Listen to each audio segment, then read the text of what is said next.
wasted minutes, no more wasted days, no more wasted hours, no more wasted years. No more, yeah. No more, yeah. No more, yeah. Listen, it's time for Jubilee. Hear it speak. Every whispered prayer come to be. Every broken scale be unmade. The ends and contrite hearts revived again.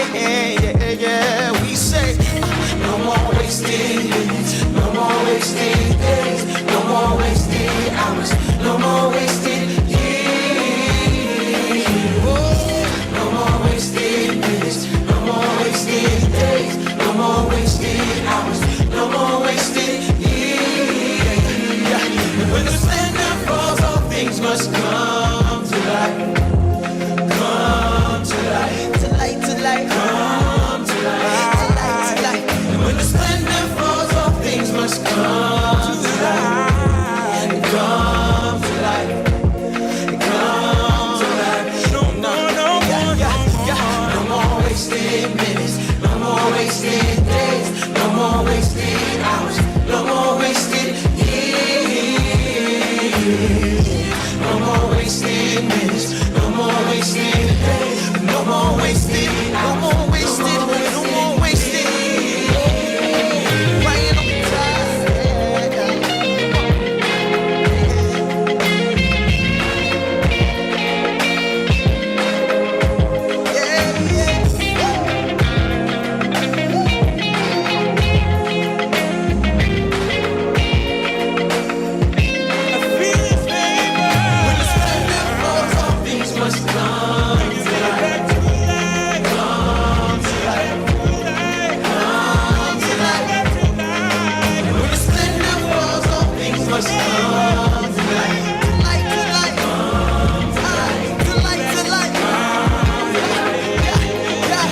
Ahora quiero que repiten conmigo. We say, levanten sus voces. Lift up your voice. Levanten sus voces. Lift up your voice. Levanten sus voces. Lift up your voice. Levanten sus voces. Lift up your voice. Levanten sus voces. Lift up your voice. Levanten sus voces. Lift up your voice. We say, no, no, no, no, no, no, no, no.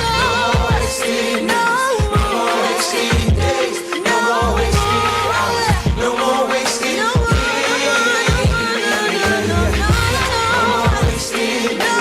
more wasted days, no more wasted hours, no more wasted years. You say, we say, no more wasted minutes, no more wasted days, no more wasted hours, no more wasted years. No more wasted minutes, no more wasted days, no more wasted hours, no more wasted years.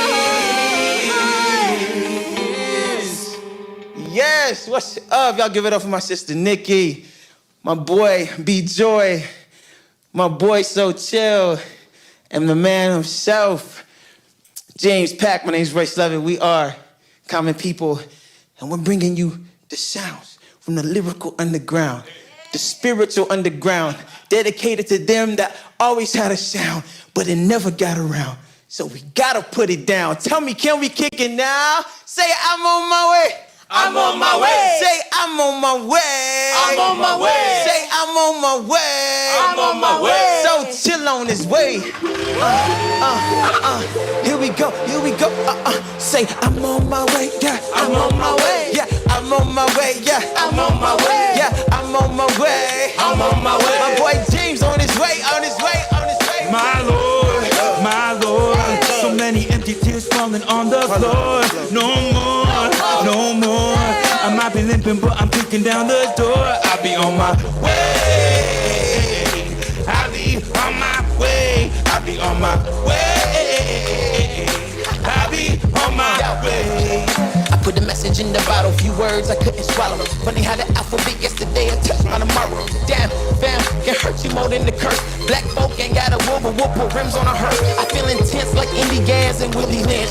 I wonder, can I touch the sky? Just some ceiling fans. Generational, inherently black, educational. The I ain't tripping, just spitting written descriptions. Listen, I keep it real like I'm fishing. I got a dialect and wishes with the rail on my back. I can't lose. He got 2 boys and a bad man, bro.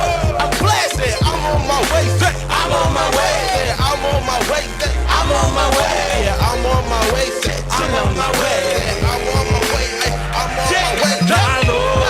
My Lord, so many empty tears falling on the floor. No more, no more. Might be limping, but I'm kicking down the door. I'll be on my way. I'll be on my way. I'll be on my way. I'll be on my way. Oh, baby, I done did it again. I put my fist in the drink and pain to the pen. The need to release, I hate to pretend, but I done seen too many people playing get hit. I make it to quit. I want you happy. I want you never stressing about your next bill, but focus on your next meal and on your next meal. I know you love me. I never thought that I just tweak from time to time. I always be ride or die. I know that real hard to find. So I'm so committed to the vibe now. I always thinking about right now. Always be in and out of thoughts I truly need to type out. Getting better with tight now. We got way pull the sky down. I'll be on my way. On our way, listen, sorry for the hard times, with the good times, always I weigh 'em. It's not an excuse, it isn't proof, I'm just saying. We live in abundance in our radius, it's ever vested. I love your asses, but baby, I'm on my way, Yeah, I'm on my way. I'm on my way, He on her way. I'm on my way. James on his way, on the way, we on the way. My Lord, my Lord, so many empty tears falling on the floor. No more, no more. I be limping, but I'm kicking down the door. I be on my way. I be on my way. I be on my way, I be on my way. I be on my way, I be on my way. I be on my way. I be on my way. Still on his way. Rice on his way, Still on his way. rice on his way, Coming people on their way. we on our way, So we stay on the way, on the way, on our way, on the way.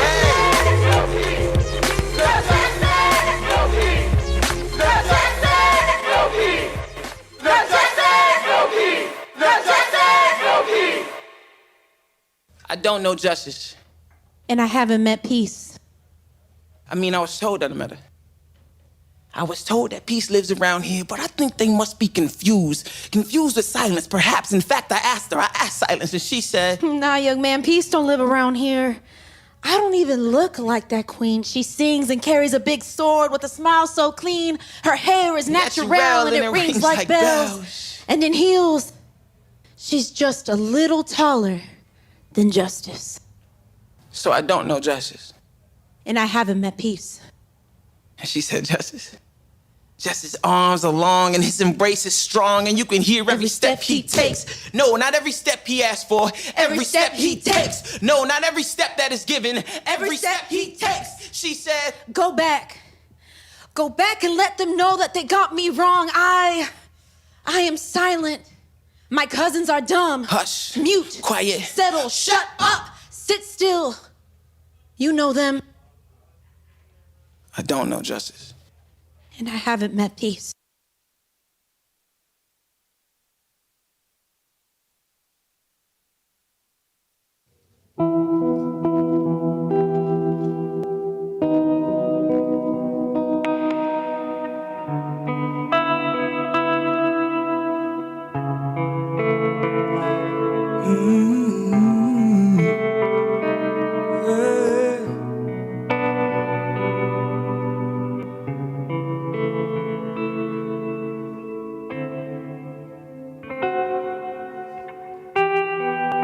I see the way the healer made.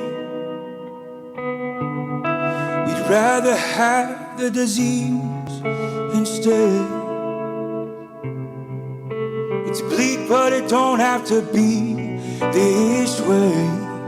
Our pride will be the death of us. All the bleeding, the grieving, the tears mean what? All of the thoughts and the prayers for naught. If we really want change, we must count the cost. Our pride will be the death of us in Jesus. Are you still showing mercy? Our homes and our schools are burning.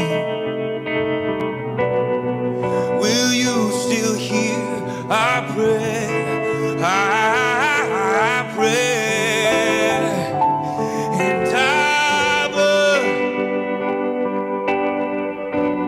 has your patience grown shorter for your broken sons and daughters? Will you still hear our prayer? Oh, oh, oh, oh.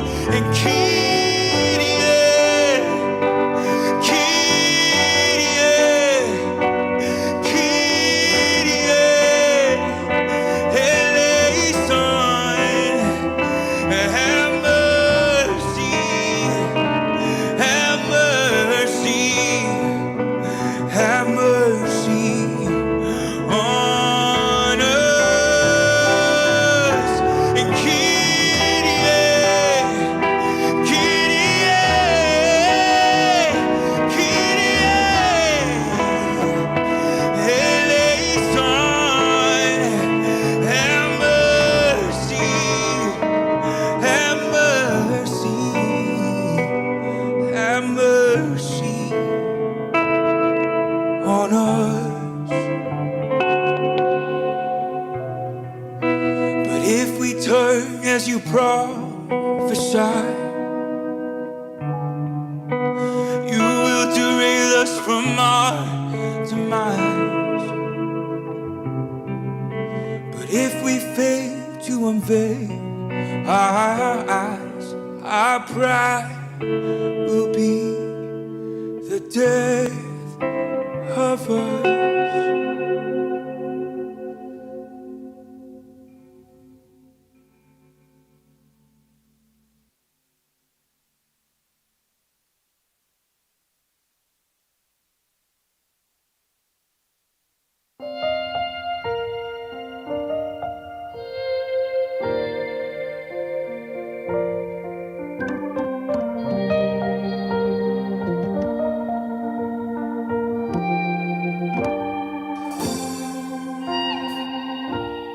Mother's lost her child, father's breaking down, children with no hope to be found. Our tears fall down like rain. Are you speaking to our pain? Feels like the stone won't let us out. Oh, when systems give no room to breathe, and justice is so hard to see. Oh Lord, help our unbelief. We need you now. All of our help, all of our healing, we call Jehovah Rapha. Come and heal.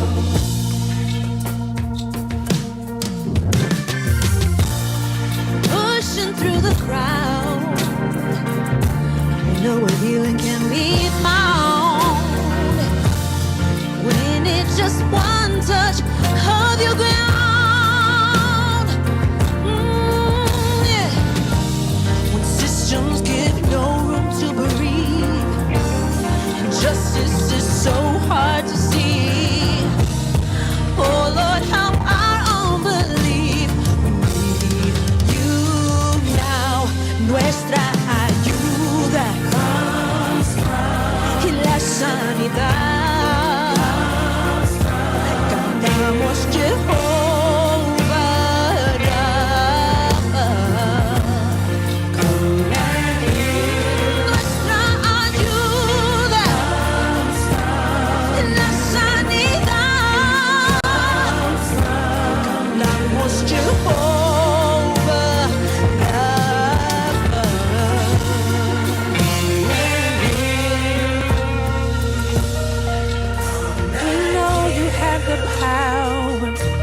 come and heal our land like only you can come. Eres nuestro sanador. We mourn with the mothers whose heart is in pain.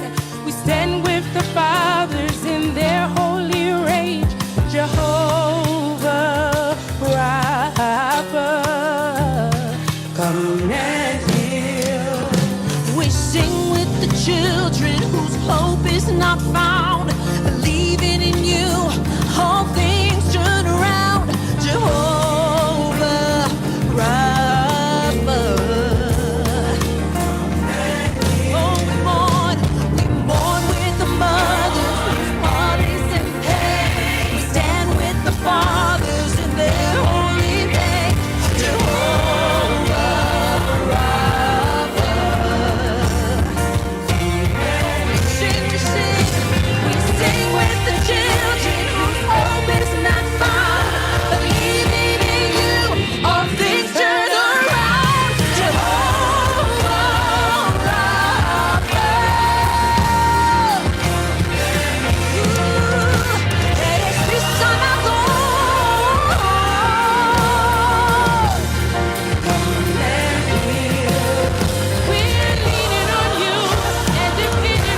your hands. We're about 5 minutes away from getting started, but we certainly want to just welcome everyone and thank you for being here. We do have folks that are still trying to get in from the outside, and so I'm going to treat y'all like I do my black church. Somebody say amen. If there is an empty seat in between you, I need you to move towards the center. Towards the center. So our folks that are coming in don't have to step on your red bottoms, your Air Force Ones, your Jordans to get in the room. Is that all right? Just move towards the center of your row. So the empty seats are on the outside of the row, not in between you. Look at all these cooperating black church folks on a Saturday at the D. Young Museum. Somebody say amen. All right, let's do a roll call. How many folks we got in here from San Francisco? All right. Any Oakland people in the building? All right. Richmond in the house. All right. Hide the women and children. No. Vallejo in the building. Come on, Vallejo. All right. How about across the Golden Gate Bridge? Any folks from Marin in the building? Hey. All right. How about, let's go a little further. Did I say Berkeley? Any Berkeley people in the building? All right. Any other East Bay folks in the building? Elsa Brante and did I say Richmond? Woo, woo, woo. Y'all, okay. Any Sacramento folks in the building? We didn't get no Sacramento commuters today. All right. Any cities that I missed? San Jose. San Jose. Any San Jose in the house? Where you? Stockton? You ain't from Stockton no more. That's what you told me. Nah. Any Stockton in the house? Yeah. All right. What's the city I heard at the top? Menlo Park. East Palo Alto, Menlo Park, Palo Alto. All y'all peninsula people. Washington, come on, Washington, D.C.'s in the building. Woo. I know you came to see Dr. Angela Davis. You didn't come to see me from Washington, D.C. Somebody say amen, right? Well, give your neighbor a high five and thank him for sitting next to you. Just give him a quick high five. Thank you for sitting next to me. Everyone take your phone out real quick. Wave it at me, please. Take your phone out real quick. Wave it at me. I need you to put your phone on silent, so just take 1 second. Make sure your phone is on silent. We are live, and we don't want interruptions. And if it's not on silent, then turn it off. All right, and just take a few deep breaths. We'll be back in a couple of minutes to get this going. Thank you again for being here, everyone.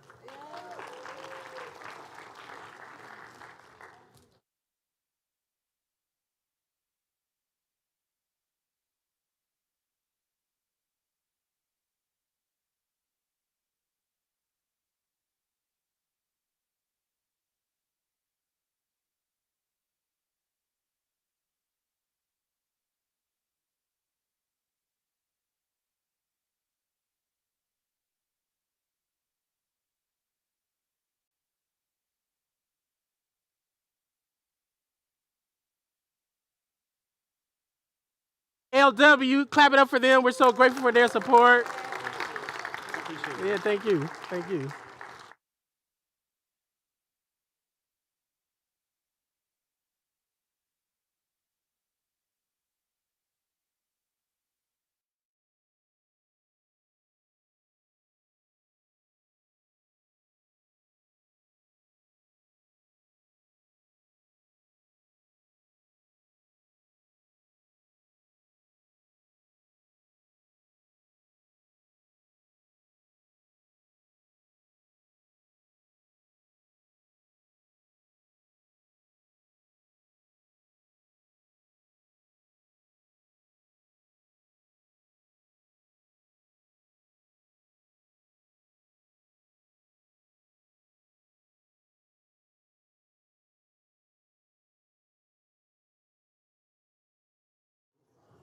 All right, I think we're ready to get started. Clap your hands one more time, everybody. Welcome to the DeYoung Museum. My name is Michael McBride. I'm the Executive Director of Live Free USA, and this is the wonderful chairwoman of our board, the great Cherie Deans. And we're just here to give you all a quick welcome for many of you. How many of this is your first time here in our speaker series? All right, yeah, so, oh my. So yeah, we gotta catch them up, Cherie. Well, who came before? What session did you come to? The first one? What was it about? And we spoke with mothers of the movement, right? Who came to the second one? What was it about?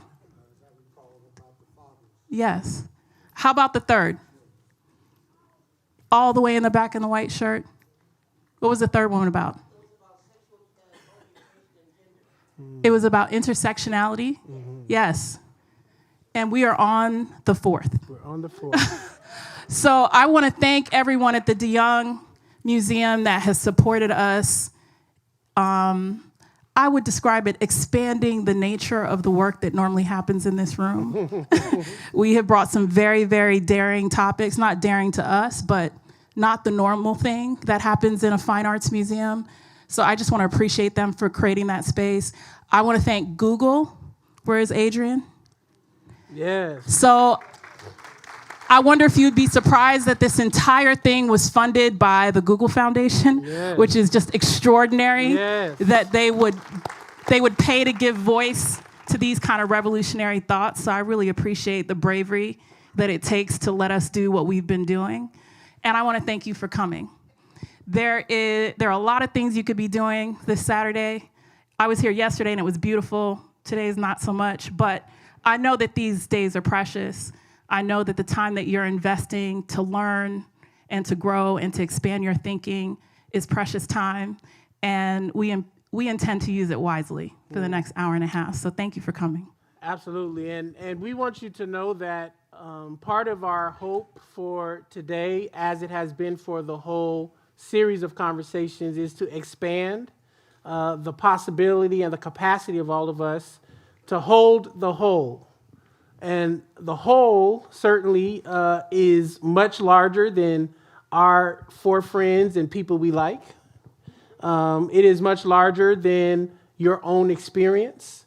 As a matter of fact, part of our task, we think, in these perilous times is to invite all of us into a wide circle of concern and belonging, but putting at the center those who are the most vulnerable, particularly as it relates to the issues of state violence, of state-sanctioned terror and incarceration and punishment.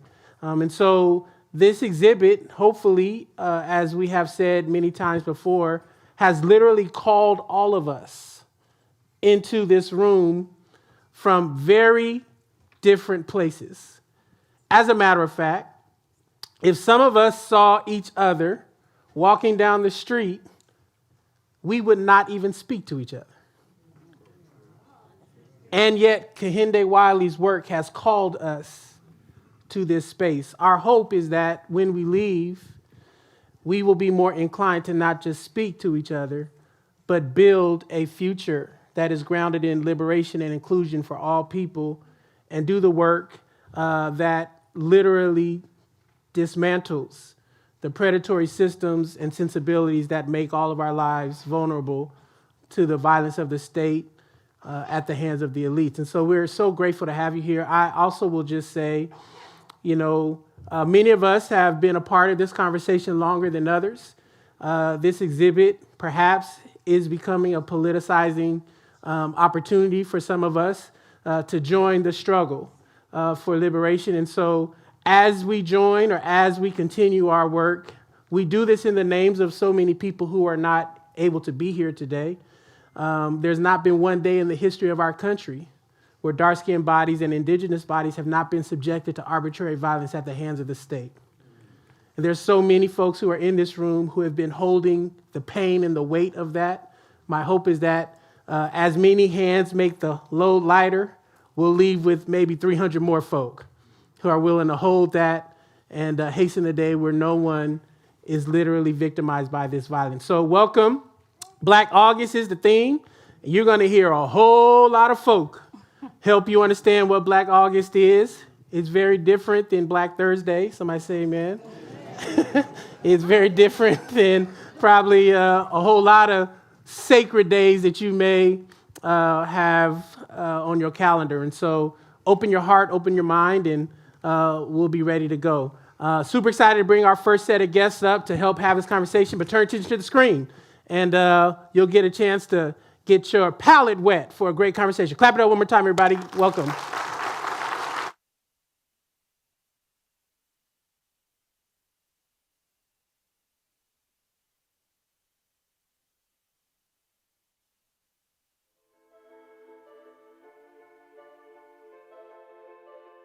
We are officially in Black August. Historically, August has been a month for movement and transformation, which seems on point for where we are as a country right now. Black August was established in the California prison system in the early 1970s by men and women of the Black liberation movement. Black August holds great significance in the African tradition of resistance against white supremacy and imperialism in the United States. In the late 1970s, the observance and practices of Black August left the prisons of California and was practiced by African American revolutionaries throughout the United States. Since then, it has spread and grown, and there are Black August events in cities throughout the United States and internationally. So why August? That's because many revolutions for Black liberation happened in the month of August. Nat Turner's Rebellion happened in 1831. The beginning of the Underground Railroad, 1850. The March on Washington, 1963, as well as the NCM's largest march, which happened in 1970. Even to present day, with the protests against neo-Nazis in Charlottesville happening in 2017, all in the month of August. Therefore, all who are committed to ending oppression should actively participate in Black August. If your timeline has gone back to normal, it's time to shake things up. If your news feed is showing more selfies and less posts around social justice, it's time to let folks know that the fight for racial equity isn't over. Here at Common Justice, we believe that something else is possible in the world and our society, and for us specifically in the criminal justice system. We provide an alternative to incarceration that's centered on accountability, racial equity, and uplifting survivors' voices, invoking the memory of those revolutionaries and giants that we've lost, like Toni Morrison, Elijah P. Cummings, John Lewis, Sylvia Rivera, Marsha P. Johnson, and Lorena Borjas. Let's move through this month, educating, advocating, and supporting the work to become a more equitable society.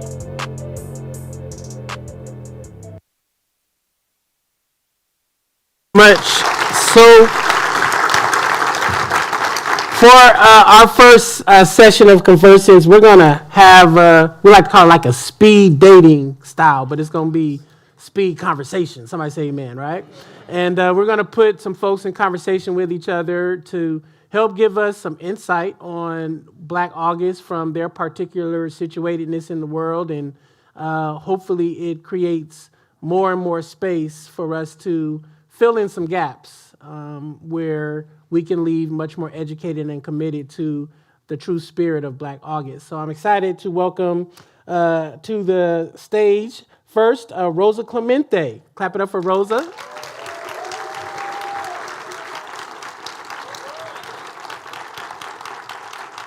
Dr. Rosa Alicia Clemente is an award-winning organizer, speaker, political commentator, producer, independent journalist, scholar, activist, and former vice presidential candidate, a leading voice of her generation, the Bronx-born Black Puerto Rican. Touch your neighbor. With consent, right? She is frequently sought out for her insight and commentary on Afro-Latinx identity, Black and Latinx liberation movements, police violence, colonialism in Puerto Rico, hip-hop feminism, third-party politics, and more. We'll start first, Rosa, with our conversation. And I just want you, obviously, this is a very precious and important month in your journey. A lot of us who are a bit late to appreciating what Black August is may come from it with this sense that it started when we started. But perhaps expand and share a little bit, certainly as a scholar and as a participator in keeping the legacy and history of Black August alive. What does this month mean to you, and what do you want us to know? Well, first and foremost, thank you for having me, Pastor Mike. It's so good to be back with people. It's an incredible feeling. Thank you, everybody out there. And that run for vice president and Cynthia McKinney president, that was the Green Party, where Dr. West is running now. We can have a conversation about electoral politics later, but I know there's Green Party folks here, so. Are there Green Party folks here? Oh, yeah, no. Oh, okay. And they'll come at me in the best way, like, you didn't run as a Democrat or Republican. No, absolutely not. So look, I was not born. I was born in the Bronx, 1972. Saw the creation of hip hop. I grew up in the Bronx, and I had to go to college to even know who the Young Lords were. I didn't know who they were. I didn't know the Black Panther Party. I didn't even know why Puerto Ricans were citizens. And so for me, I ended up joining the Malcolm X grassroots movement, still my political home to this day. And what we did for over 20 years is Black August, a celebration of hip hop and freedom fighters, where we always highlighted Brother George Jackson, but also making sure that Assad remains free in Cuba. So the first years, what we would do is we'd invite the artists, and we'd have political education. But we were really lucky that was a golden age in hip hop, and we began to see people like Moo Fresh. I mean, Medusa's a legend in Cali and everywhere, but Dead Prez, and I to this day roll with Dead Prez, part of the RBG camp, and we were sitting there, and three brothers got their orders from the Honda Abiodun, may she rest in freedom, in Cuba. And we politically educated folks. They gave us political education. And then we would have a concert in New York and then travel to other places in the world. The show I ended up really producing was when we went to South Africa, Durban particularly, 2001, the United Nations Conference Against Xenophobia, Racism. So that's what hip hop is, But I was telling a lot of my comrades, if we're gonna engage young people, you can't always be looking sad and defeatist and pessimistic. Why would anybody wanna join something like that? Because I had to go to college to become politically educated. It's not like I was born knowing I was a Black Puerto Rican. It was my experiences, and also being with Malcolm X grassroots movement and being in Brooklyn before it was gentrified. So we took the artists to Cuba, Brazil, South Africa, and then a lot of other folks started doing shows. So I was telling a friend of mine, I said, we need to quantify how many people have come through Black August, and we're politicized. And one specific brother, Shaka King, who wrote and directed Judas and the Black Messiah, when he reached out to me to get to Brother Chairman Fred, he said, I grew up in Brooklyn and I went to a Black August show that you had, and I had never heard of Fred Hampton. So I know the power of that, but the actual successes is anytime we see a political prisoner and a prisoner of war come out, we have to celebrate that victory, but also contextualize it within, it wasn't a 1 year movement or two. We're talking about 30 years people have been on the outside. Let me break in here real quick, because for some folks who are not politicized, political prisoner sounds like it happens in another country, yes. not here. And so since we're in Black August, right, and we're trying to help folks appreciate the kind of radical claims, right? Not radical in the sense of crazy people, but radical in the sense of a deep, long, lifelong commitment towards an end and a goal. Talk a little bit about just this idea of what political prisoners mean to you. And certainly we have been celebrating and naming the number of political prisoners that have come home as a result of this kind of consistent drumbeat that reaches a culmination in Black August. So give people a context of what political prisoner means, and then perhaps educate folks on just the number of folks that have come home and how long it's taken. Yeah, so political prisoner of war is how it's thought of as people in other countries, but we have political prisoners to this day, and many of them come out of movements in the late 60s through the early 70s. And in fact, Dr. Barbara Ransby, everybody should read her work, calls that moment the lost years. And she's like, those were the most radical moments, right? So a political prisoner is someone who is held because of their political beliefs. Now, I came through the work with fighting to free the Puerto Rican political prisoners, and we were able to do that because at that time Hillary Clinton was running for Senate. And I was working at the New York State Assembly, and I had to go to the event. And we basically were like, tell your husband to free our people, or you won't be a senator in New York. And that's how we got them out. But one brother stayed behind. It was tactical, you know. But one brother stayed behind. You made her offer. You made her offer she couldn't refuse. Right. True. So one brother stayed behind, Oscar Lopez Rivera, and at one time he was the longest held political prisoner. And he stayed because he said, you don't ever leave someone behind. Okay? What we ended up doing was change the tactic to now include parole hearings and probation hearings. And their hearings are coming.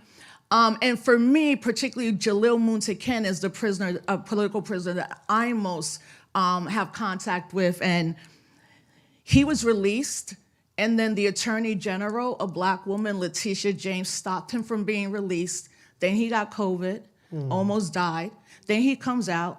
He mistakenly says he's, we're not talking. Well, anyway, Jalil Muntaqen's the closest one. So what I want to say is, when things may seem impossible, I don't pray. I invoke the name of Mumia and Leonard, and thank you, Marilyn Buck, and thank you, Oscar Lopez, thank you, Lolita, thank you, Pedro Albizu Campos, thank you to the young people, thank you, Ferguson, because we have a political prisoner from Ferguson, and his name is Joshua Williams.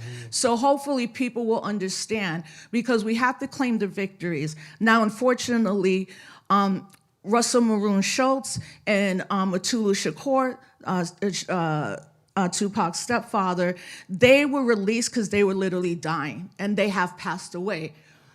But we have Sekou out, Odinga. We got David Gilbert out, Chesa Boudin's father. We got most of the Move 9 out. Some of the Cuban political prisoners that were here in Florida.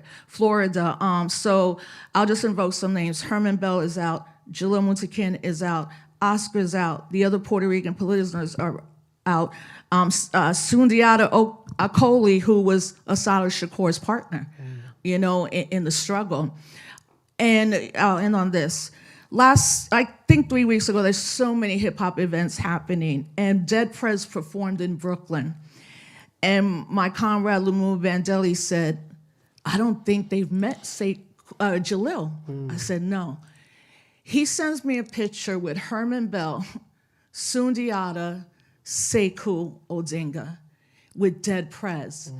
And Dead Prez is really the only, to this day, hip-hop group that even invoked not only our politics, but an international mind frame, and also showing the power of culture when it intersects with politics. So that's what we celebrate. It should be a month of joy and resistance, and let our peepees know, thank you for sacrificing 50 years of your life. And I told you this real quick. When Jalil was released, and I saw him, I just was staring at him. And he's like, why are you looking at me like that? And I'm like, how do you get out of prison, almost died of COVID, and the next day you're still organizing? And he said, what you young people don't understand is we were waiting for a revolution. We committed our lives. If I had to organize on the streets, but whatever ancestors said, he organized in the prison system and has let so many young brothers who could have gone a different way. So every time I see them, I'm just in awe, and I'm grateful, and I'm so grateful for this opportunity. Absolutely. Thank you, Pastor Mike. Yeah. Stay right here. Dorsey Nunn, come on and join us on this panel conversation. Dorsey Nunn is a leading expert with over 40 years of professional experience in criminal justice reform. He is the first formerly incarcerated director of a public interest law office in California. Under his leadership, LSPC has made significant advances, including the development of the Elder Freeman Policy Fellowship, legal victories, including the Ashker lawsuit, ending long-term solitary confinement in California, policy victories, including, yes, clap it up for that, policy victories, including the end of shackling of pregnant women, advancing voting rights for county jail prisoners and people on parole, and numerous, we worked on this together, ban-the-box laws passed in the public and private sectors. Clap your hands, everybody, for the great Dorsey Nunn in the building. Yes.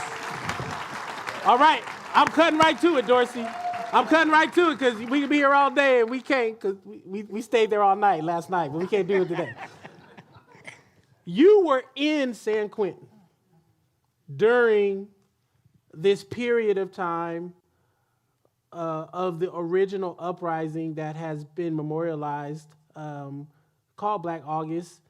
Talk about what we should know, because it's one thing for us to hear about it, read about it from the outside, but you were actually there on the inside, and that has certainly informed your journey and your politics. But what would you want us to know about Black August, what they won't hear about or read about in the book? And I know you're going to talk, so give it to us.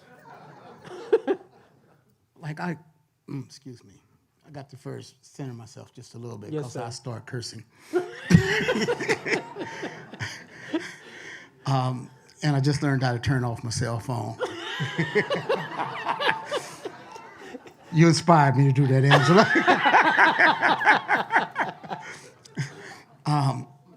I got there in February of 1972. And like when people talk about Black August, for some of us on the inside, our political prisoners are not being included on the list. Mm. So, for instance, right, because what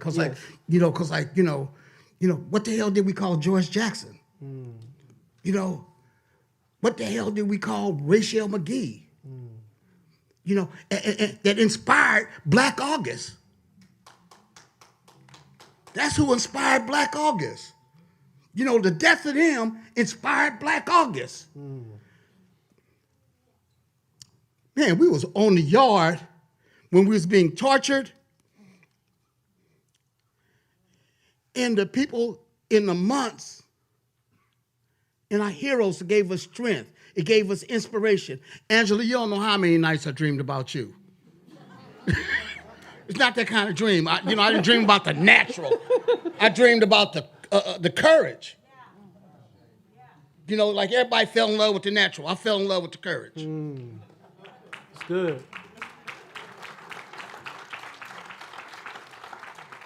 That was on the real, So like the last surviving, we just released Rochelle McGee. That's historic in nature. Mm. Homeboy walked out 64 years. Mm.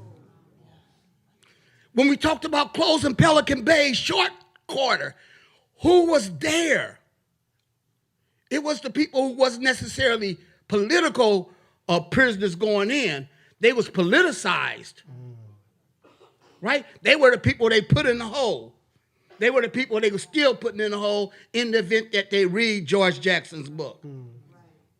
So unpack that for folks, because that may run past folks. So, folks that just come to prison for whatever reason, then they get in prison and they become politicized, and then they get actually. I can absolutely tell you, when I wore the tam and the black leather coat, it was a fashion statement when I went in. Mm. When I got in, I met Jalil in 1972. That's who was there in DVI when I got to DVI in 72. When I met Jalil, Jalil was politicizing the whole yard. It was things that we was practicing, was political education. Some parts of me learning how to read is that I couldn't wait to stand in front of a group of brothers to start talking about what I thought about stuff. Mm. I had divergent opinions from a whole bunch of people around the Soul on Ice book. And you told us last night, right, that you read the text, not in a bound book. Hold it. And George, the blood in my eye, being that it was already banned from prison, I read a blood in my eye written in longhand on legal paper. And I didn't read it in sequential order because we were just shifting around. We were smuggling around the context of blood in our eye. Right? Man, when we talk about Black August, it was burpees, setups, push-ups, and education. Political education. You know, they took me from the point of girly magazines to reading for Nunn. You know, because at first, you know, We Magazine was great at the beginning. At the end of the thing, you know, it was for Nunn, Ralph Ellison, it was Cornforth. It was a whole bunch of other stuff that we got an opportunity to read. You know, so like, if you get killed 50 years ago, most of us in the audience, nobody remember your name. George Jackson still invoke memories of people's name, and they're still holding people in hold, and they still soldiering up based on his commitment to the cause. Can you just say a quick word of why? Why is the name George Jackson and all that has followed his legacy still such a frightening thing for wardens and correctional officers 50 years later? Because he taught us how to stand up. He taught us how to stand up. You know, when I mentioned Rochelle McGee, Angela was the only one that ever told me, that confirmed it, that Rochelle McGee, when he was in the courthouse, what he considered it was a slave rebellion. That's what it was. I can remember asking Angela when they got to close to 1 million people, I can remember asking this stupid question. You was cursing in my church last night. Don't treat the museum better than my church. Give it to him, Dorsey. No. You know, the stupid question I asked Angela one time is, do you think they'd be satisfied with holding 1 million people? And she told me no. We done got up to 2 million, and I don't suspect that they're still tired. And they will eat our children. Right? So like, what happens when they push out the concept of rehabilitation? What happens when I'm rehabilitated and the rest of society is not? You know, white supremacy, structural racism, discrimination, all those other things. You know, and if I didn't go in as a political person, if it's something I want you to take away, crime is generally not the first choice. It's generally your last option. So like, you know, if you don't think about what do you do for those people coming home, if you don't attempt to free them, by the way, I need to say, I made one major promise when I was coming home. And I promised to my elders that was in prison to return to the community an asset instead of a liability. Yes. Well, I think you've done that. And it was a whole bunch of other people that they made. I thought they saying like Dorsey was special. I didn't know they was telling everybody to do that shit. Excuse me, Mike. You know, I didn't suspect that. You know, and you know, and the reality of it is that I held my promise. Yeah. You know, so it's like, you know, when people said that I was crazy and they said ban the box, 267 million people stay in the jurisdiction which the box has been banned. when we said we closed down long-term solitary confinement in Pelican Bay, we was just granting a little bit of relief to the other political prisoners that they was holding while they was there. You know, because some people still came home. Yeah. You know, so when I'm thinking about, Rochelle McGee, this time when you said, is it anything I need to ask? Probably somebody gonna be standing outside that door, because what we got embedded in the California Constitution, Article 1, Section 6, still allows California to hold slaves in the state of California, and they call it involuntary servitude. So all of these people up here that's paying the tax dollars to these other people,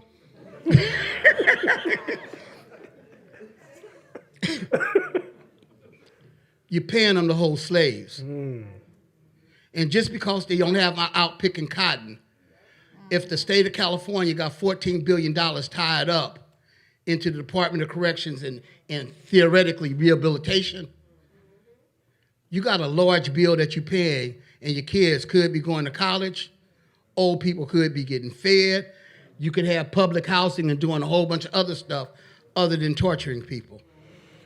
And by the way, the thing that I'm asking you to do is to probably call your elected official if you're in California and ask them what are they going to do about slavery. Because at this particular point,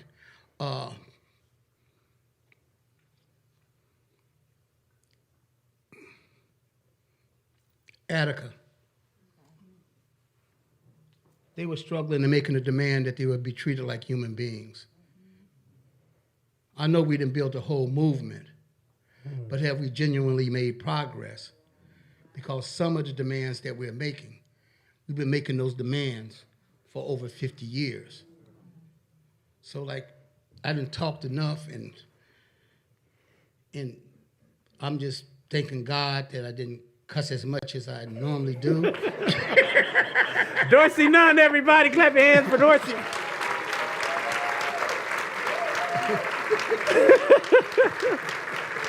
All right. Y'all head on back to your seats. So we're going to bring up our next couple of conversants real quick. Phillip Agnew. No, going back. I'm saying with No, you can have it, yeah. Phillip Agnew is the oldest of 4 boys, born to a preacher and a teacher in the West Englewood neighborhood on the south side of Chicago, Illinois. He is a co-founder of the Dream Defenders and Black Men Build, where he currently serves the organization as the co-director. He is a nationally recognized educator, strategist, writer, trainer, speaker, and cultural critic. Put your hands together for Phillip Agnew, everyone. All right, Phil, so I just want you to give some quick reactions to what you just heard. Just as someone who is, a bit younger. Just a bit. Just a bit, Yep. But, I think I say this, you got politicized late, in your young, 20s and things like that after you went to college. I got politicized late, radicalized early. Yes, Yeah. right. And so, as Rosa stated, a lot of us didn't hear about this stuff in our regular elementary, high school education. And you're someone actively trying to keep the rigor of Black August alive through your literature and your organizing. So just hearing some of those remarks, I just love to get your quick take before we go down a little bit of a rabbit hole. Well, all I'll say is one, thank you for having me. It's always a pleasure to be in the Bay, and to be here and to be in the middle of all of this feels amazing. As I share that joy at just being around people, being around our people. I've been kind of hunkered down. Well, the only thing I'll say is Black August is not another Black History Month, right? It's not just a general celebration of Blackness and let's just throw everything in Black August. Black August is a month where we fast, we study, and we train, as we've heard, right? It's a month where we remember that there are thousands of Black people, indigenous folks, women, immigrants who are in the gulags currently that we forget about, who only committed the crime of standing up and saying that the crimes against the world that this country commits every single day are unconscionable, right? And so it is also a part of a larger process of us elevating the struggle of our enemy combatants to an international level. We call them prisoners of war and political prisoners. And as was stated already, we think of this as, this is something that happens in another part of the world, right? But the Black Panthers elevated a consciousness that said we lived in an occupied land, right? We were a domestic colony. And so almost, with few exceptions, almost every Black person, woman, queer, indigenous, immigrant person who has been arrested and incarcerated in this country could be considered a political prisoner, right? And so it's important for us to remember this month to fast, right, from sun up to sundown. Some people do variations of that. Within Black Men Build, we do sun up to sundown. To study, to show yourself approved, you should have a book, get off social media, get off the TV, right? And to train. As he said, burpees. You know, that's an intense level of training, right? Yes, it is. For anybody that has tried burpees. But you could walk, you know. There are other things that you could do of a variety of physical abilities that you could do to make sure that you're tailoring your body to it. So what I heard was a reassertion of the importance for all of us who deign to be revolutionaries to remember we are the only revolutionary people or people who aspire to revolutionary values that forgets about our people when they're thrown in prison, many of them in solitary confinement, right, for 20, 30, 40 years, and then released back to us with a quality of living almost nothing. You know, Jaleel talked about at a conference we were at earlier, many of these sisters and brothers are released, don't even have a bed to lay on, right? What is the thing that we are leaving? What is the world that we are creating for those folks? They almost died. They are dying every day behind those walls, and then they get out, and we can't even show up to meetings on time, right? We fighting about things that are inconsequential when it comes to getting us free. And so that's what Black August is for me and the people within Black Men Build. It is an opportunity to reconnect with why we are in the movement, the seriousness of what we're doing, the fact that all of us are in jail, some of us are behind bars, and we've got a responsibility every single day to remember them and to aspire to have the commitment that they have. Yes. Now, one of the things that we thought would be important as we were pulling this together was to intentionally have an intergenerational kind of representation as much as we can about how and why this level of training and studying and fasting is such an important rigor and rhythm. Your journey, obviously, with the Dream Defenders started in the aftermath of Trayvon Martin's murder. And you, for some years, led a whole generation of young people, not just in Florida, but you're always organizing with the cultivating with BYP 100, and you were part of a lot of different formations. Just talk a little bit about the intergenerational imperative for maintaining and organizing apparatus against all these manifestations of state-sanctioned violence and repression. Well, I'm laughing because, you know, I'm 38, so. I do. Yes, so. But it's important. My ability, I'm just saying my ability to be the resident young person is expired. But I will say. Well, let me ask this: how old were you when you started? I was 27. All right. But when I first started organizing, it was in college at Florida A&M University, the number one historically Black college in the world. We don't want no set tripping in here. No. HBCU people, they be set tripping. I want y'all to understand. No. I just want to make sure that it's on the record and actual and factual. Just the band, the business. Oh, here we go. Okay, But what I will say is, I have never. This seems to be. It's good. No, you got to speak into it. I have never. Probably because of the FAMU comment. Okay, yeah. See, you got somebody. You got somebody up there. It's probably Tennessee State or something up there. Here we go. HU. Which one? Which one? All right. So what I will say is, I have been extremely blessed, and the folks around me have been blessed. I'm not singularly blessed in this respect.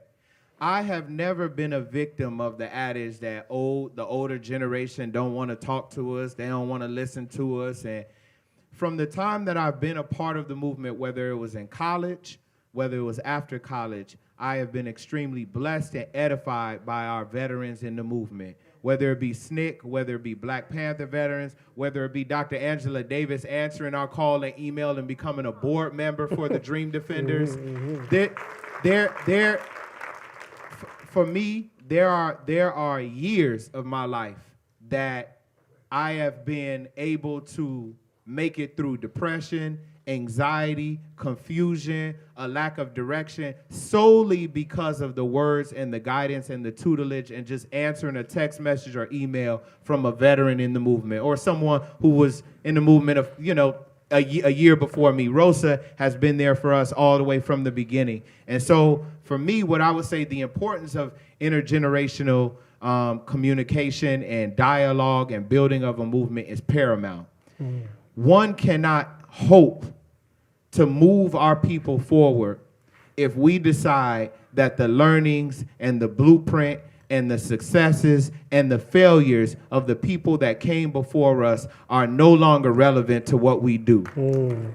No one, and so we have, and now at being the tender young age of 38, I have a responsibility, right, to be working with folks younger, whether they want to hear it or whether I understand them or not, which I do, but whether we agree on everything, to contribute that knowledge that I was an empty vessel, and I have been, the closest I've been to full has been in conversation with our elders who told us, I did that. You could try, but it's not gonna go, like you think,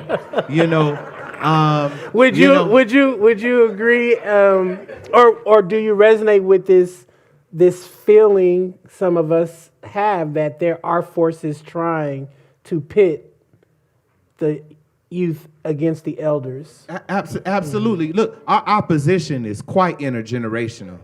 From the time our opposition is yes.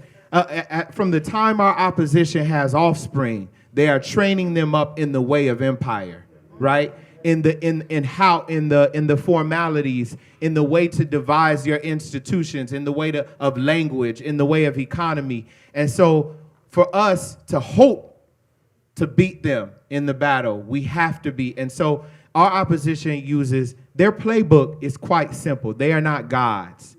They go back to the same playbook every single generation. It's divide and conquer, right? And I'm stealing this from Dr. Davis. They dismember. Right? They dismember the young people from the old. They dismember us racially. They dismember our minds from our bodies and from our spirits. They want us to have amnesia, right? They want us to forget that we have succeeded against them before. And so it is a central part of their strategy to make sure that we don't talk to folks who are older than us, or we say they don't understand us. Now, there are some folks, right, whose hands have clasped the torch quite tightly, right? And quite tightly, yes, and the arthritis has begun to calcify around it. But I think we can't be bad faith actors. There are a number of folks who are waiting, right, for us to ask the right questions, to ask the wrong questions, just to be in a posture of learning. And I think that's what we have a responsibility to do, because it also just feels great when you're hearing an elder speak and you're like, dang, I thought that too. Right. You know what I'm saying? Like, damn, I thought that too. I'm smart like them, Right. So for me, I think that is our responsibility now to remember those dismembered things. It's not me, that's Dr. Davis, or at least that's where I heard it, right?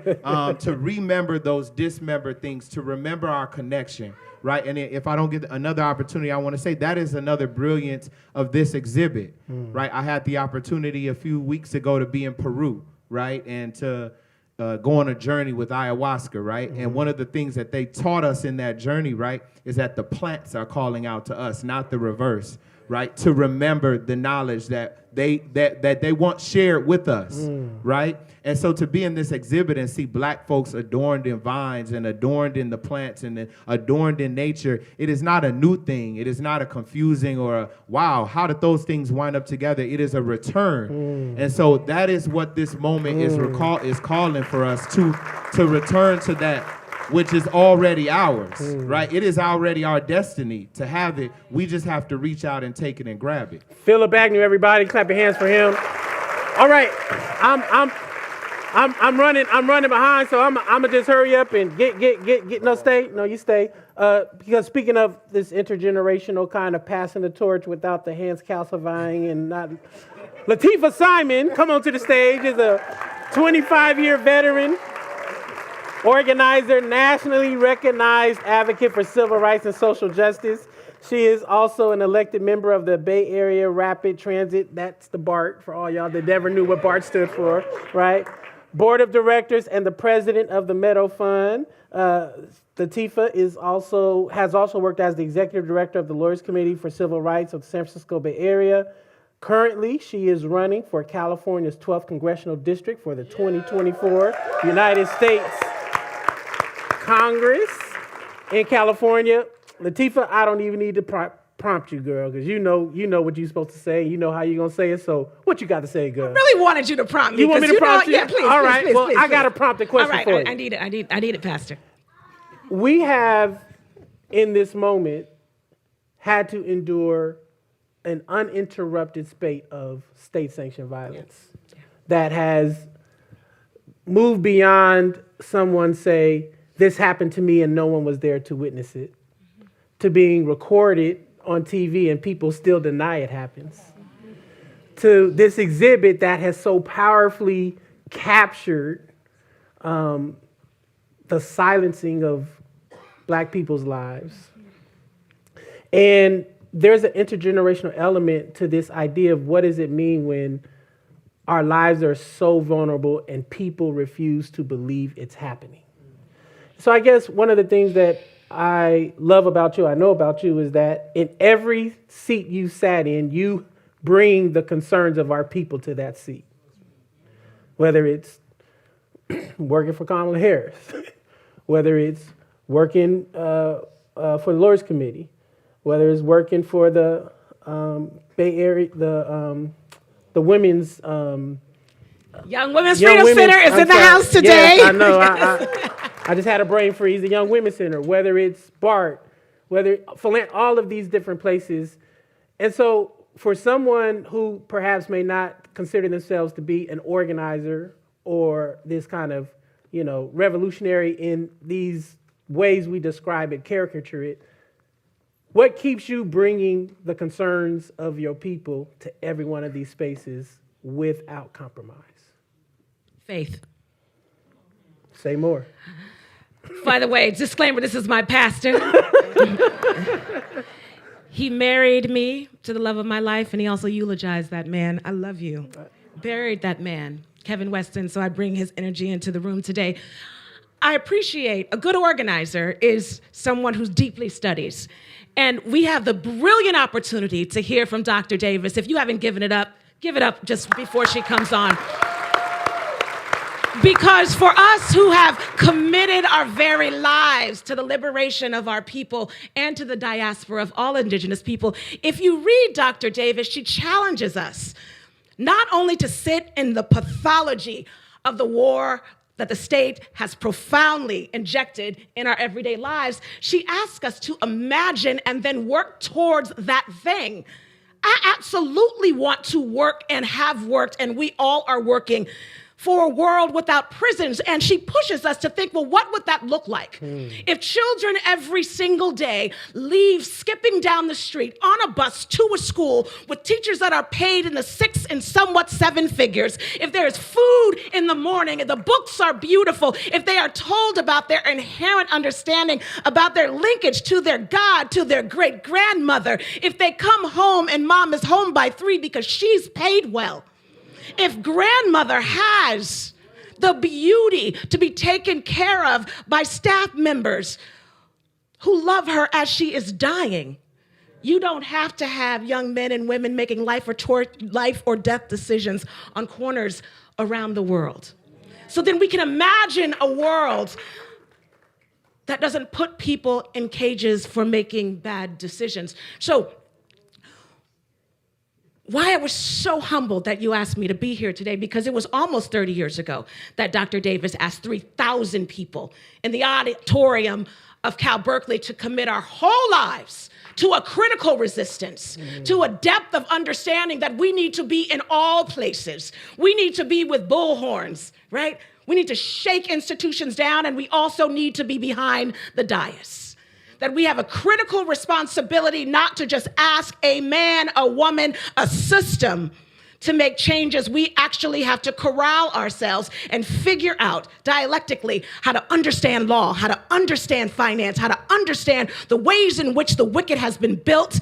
And because we are people of faith and goodness, we have not torn down the oppressors that have killed our grandmothers, that we work through faith with the understanding and the acknowledgement that every seat that we sit in, we not only do good, we slowly break apart. So if folks ask, well, Lateefah, you were organizer, you were supposed to be working towards the liberation of our people. I ask you, if you think about this, why go to Congress? Well, as my husband was dying in a hospital, I saw the state violent sanctuary practices when people go home because they can't get treatment, because pharmaceutical companies decide who lives and who dies.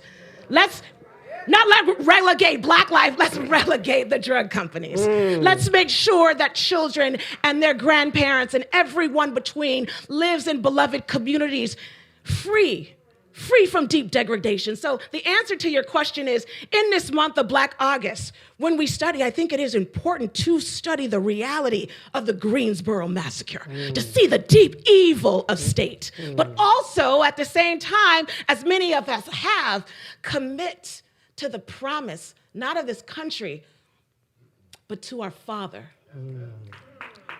That we are owed the greatness of joy and beauty and a life filled of dignity, where we can be in brother and sisterhood, where trans children don't have to worry about the foot of bad government on their necks, because we will take that foot off and place a high heel on it, and women will be in power and ensure that our babies are taken care of. So every place that we are, whether you're working in a coffee house or you're in the halls of Congress, we can be cognizant, and we can be a dream of our grandmothers who didn't have a soapbox, and imagine and be in a world that loves on you when you hurt people, that caresses you and brings you back to your humanity.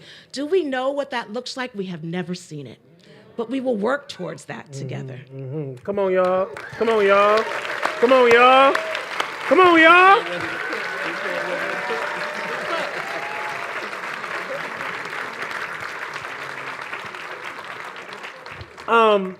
Lord, there's so much I want to do, and that clock is on my neck. And you got all these Black people who like to talk. What is time? It ain't nothing but a thing on my neck today. No.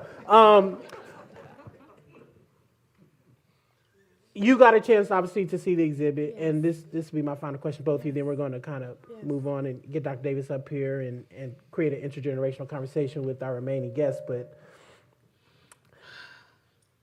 what did the exhibit speak or do for you? I was hoping, actually, that you wouldn't ask this question. There are sisters and siblings from the Young Women's Freedom Center here today, and when I see the exhibit, and I saw it a few times, I think of our sweet brother, Banko Brown. Banko Brown was in his early 20s and stole some candy from Walgreens here in San Francisco. And a Black man who was a security guard, who was fairly untrained, shot him in his back as he walked out to go to the Young Women's Freedom Center for Political Education. Banko never made it as a trans Black young person. When we think about the death of our young people who will never get an opportunity to grow old, not just because of state-sanctioned violence, the way that we think about dealing with folks that we're mad at in this country, it is death, it is incarceration. But I also saw the image of rest. And should our babies just rest when they are taken before the age of 50? Or should they be entitled to a childhood? A childhood where we're not just offering them jobs to be peaceful, that we're allowing them to be silly and young and have places to play. On beds of roses. On beds of roses, in backyards and in parks. We have adultified children with brown and black skin in this country. Under this administration, we still have hundreds of children at the Southwest Key program in cages because the land was safer than the water, and their mothers and fathers pushed them to walk across borders. So we see rest and we see death. And our children, by all means, and I have 2 babies, may not grow old despite the privilege that I may have in this moment. And it makes me want to work 15 hours, 20 hours a day, because I want young men to be able to love freely and lay in fields of flowers. It seems crazy that I would even say that. Black men should be able to rest and lay in fields of grass. It's not utopian. It is your birthright, sir. Yes, yes, yes, yes, yes. Well, I thank you both. We are going to prepare to bring Dr. Angela Davis up to help us just become much more centered in this conversation. There's a video we've prepared that I recall showing my staff from the Black Power mixtape some years ago. And I told Dr. Davis I wanted to play that and let that be the invitation for her to begin to speak to us, particularly as we think of intergenerational imperative for the work we do. You know, I'm a 4th generation holiness Pentecostal pastor, which means we do speak in tongues, rolling, swing from the chandelier. On a good Sunday, we levitate. Somebody say amen, right? But during COVID, one of the things that became very obviously painful to me is we lost, because of the unfortunate misinformation of COVID, we lost dozens of bishops and mothers across our denominations because they refused to stop going to church because of super spreaders. And the amount of elders we've lost that could have been avoided has caused me to appreciate that we are losing wisdom before we even get the opportunity to have that wisdom downloaded to us so we can not make the same errors. And so I'm excited to have Dr. Angela Davis here to join us. Turn attention to the screen and we'll prepare to bring her up in a quick minute.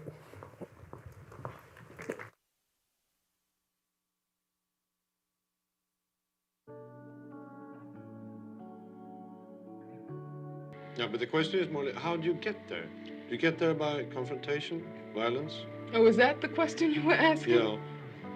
See, that's another thing. When you talk about a revolution, most people think violence, without realizing that the real content of any kind of revolutionary thrust lies in the principles and the goals that you're striving for, not in the way you reach them. On the other hand, because of the way this society is organized, because of the violence that exists on the surface everywhere, you have to expect that there are going to be such explosions. You have to expect things like that as reactions. If you are a black person and live in the black community all your life and walk out on the street every day seeing white policemen surrounding you, when I was living in Los Angeles, for instance, long before the situation in LA ever occurred, I was constantly stopped. No, the police didn't know who I was, but I was a black woman and I had a natural, and they, I suppose, thought that I might be a, quote, militant. And when you live under a situation like that constantly, and then you ask me, you know, whether I approve of violence. I mean, that just doesn't make any sense at all. Dr. Angela Davis, everybody.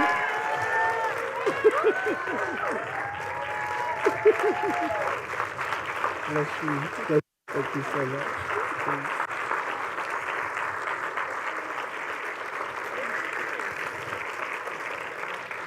I mean, every time I watch that, I laugh uncontrollably. It's like, that just doesn't make any sense. It's like, and clearly it doesn't make any sense. But Dr. Davis, welcome. Thank you for being here. This is an honor for so many of us. When you look at that young woman up there on the screen with the natural, still got it, the natural cooking. What stands out to you given the long journey that that young woman was embarking on back then? Well, first of all, good afternoon, everyone. Is this working? Yes, it's on. And thank you, Pastor Mike, Yes. for, it's not on, is it?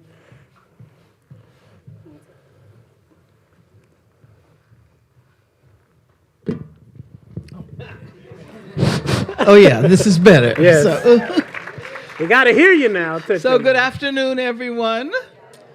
And thank you, Pastor Mike, for inviting me to participate in this phenomenal series of conversations in connection with the exhibition we've all seen.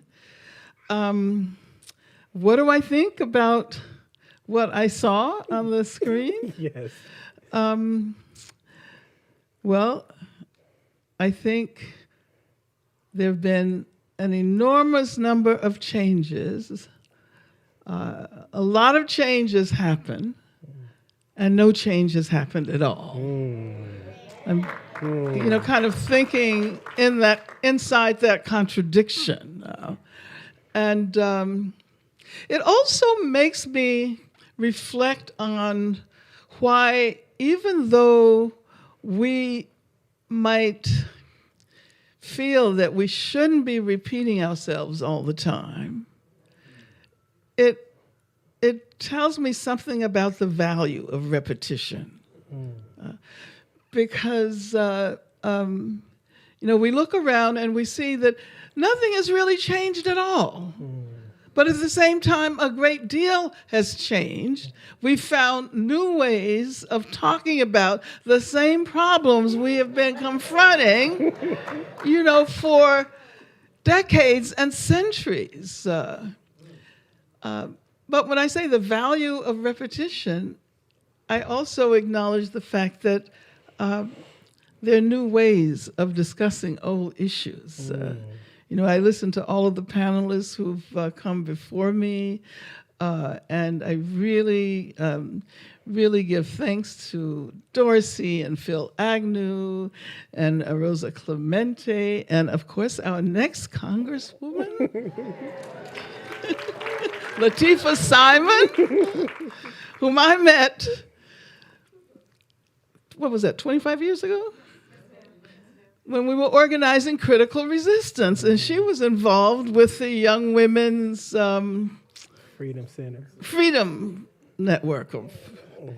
So on the one hand, it makes me feel very sad, but on the other hand, I realize that Black people especially, and others who have struggled for freedom and have recognized the importance of looking toward a different kind of future, that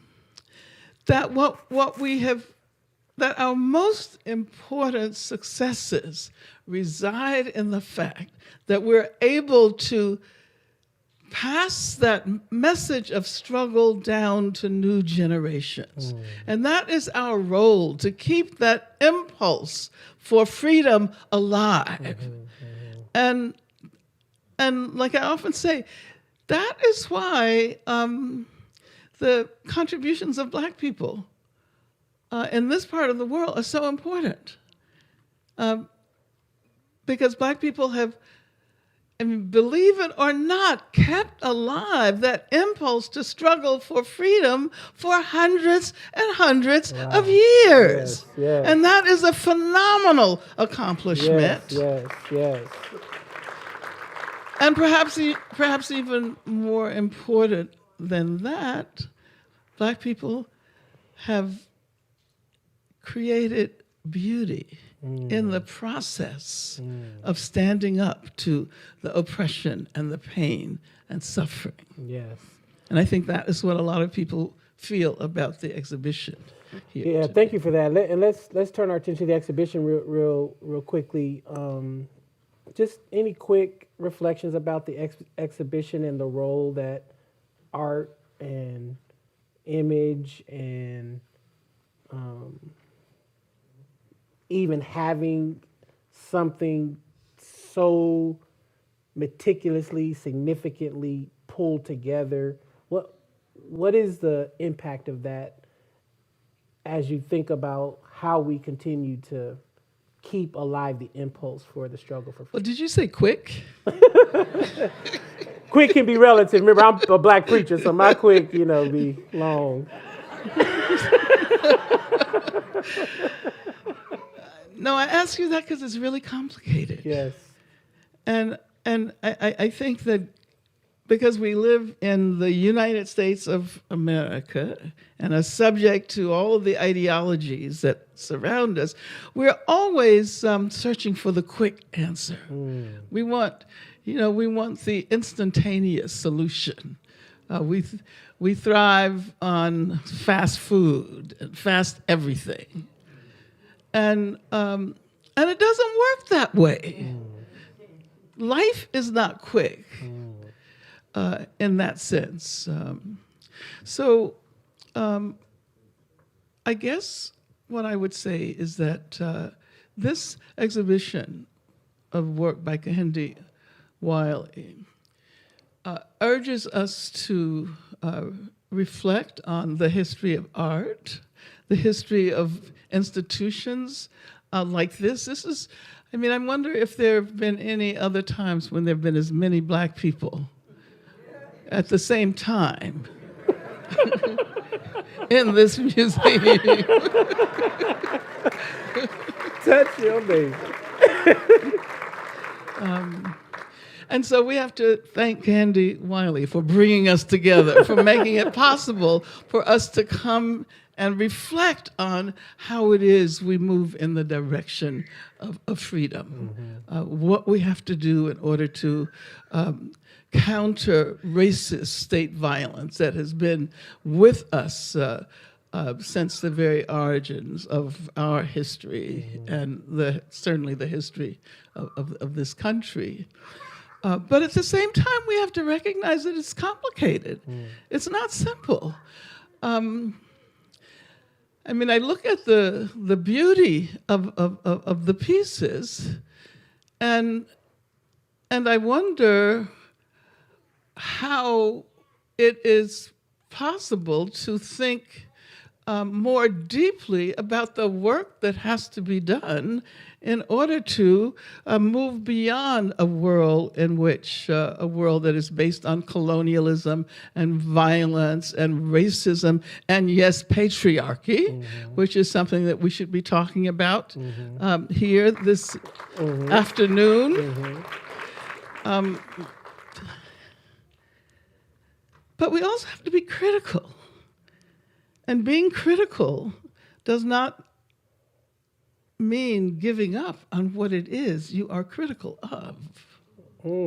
So if you want to approach the exhibition critically, we might say that it's not enough to simply replace Black figures, replace the white figures with Black figures, that we have to think about the overall structure of the institution, the structure of our society, and by the way, the relevance and importance of George Jackson and those who founded Black August to us today is that George, for example, was thinking not only about challenging incarceration because we needed to free political prisoners, which we obviously did and do need to do, But he was also thinking about the fact that the institution of the prison provides us. Is that Dorsey over there again? Dorsey, who don't. I'm not snitching nobody off. Okay. I was going to say, I thought you had learned how to turn off your notifications.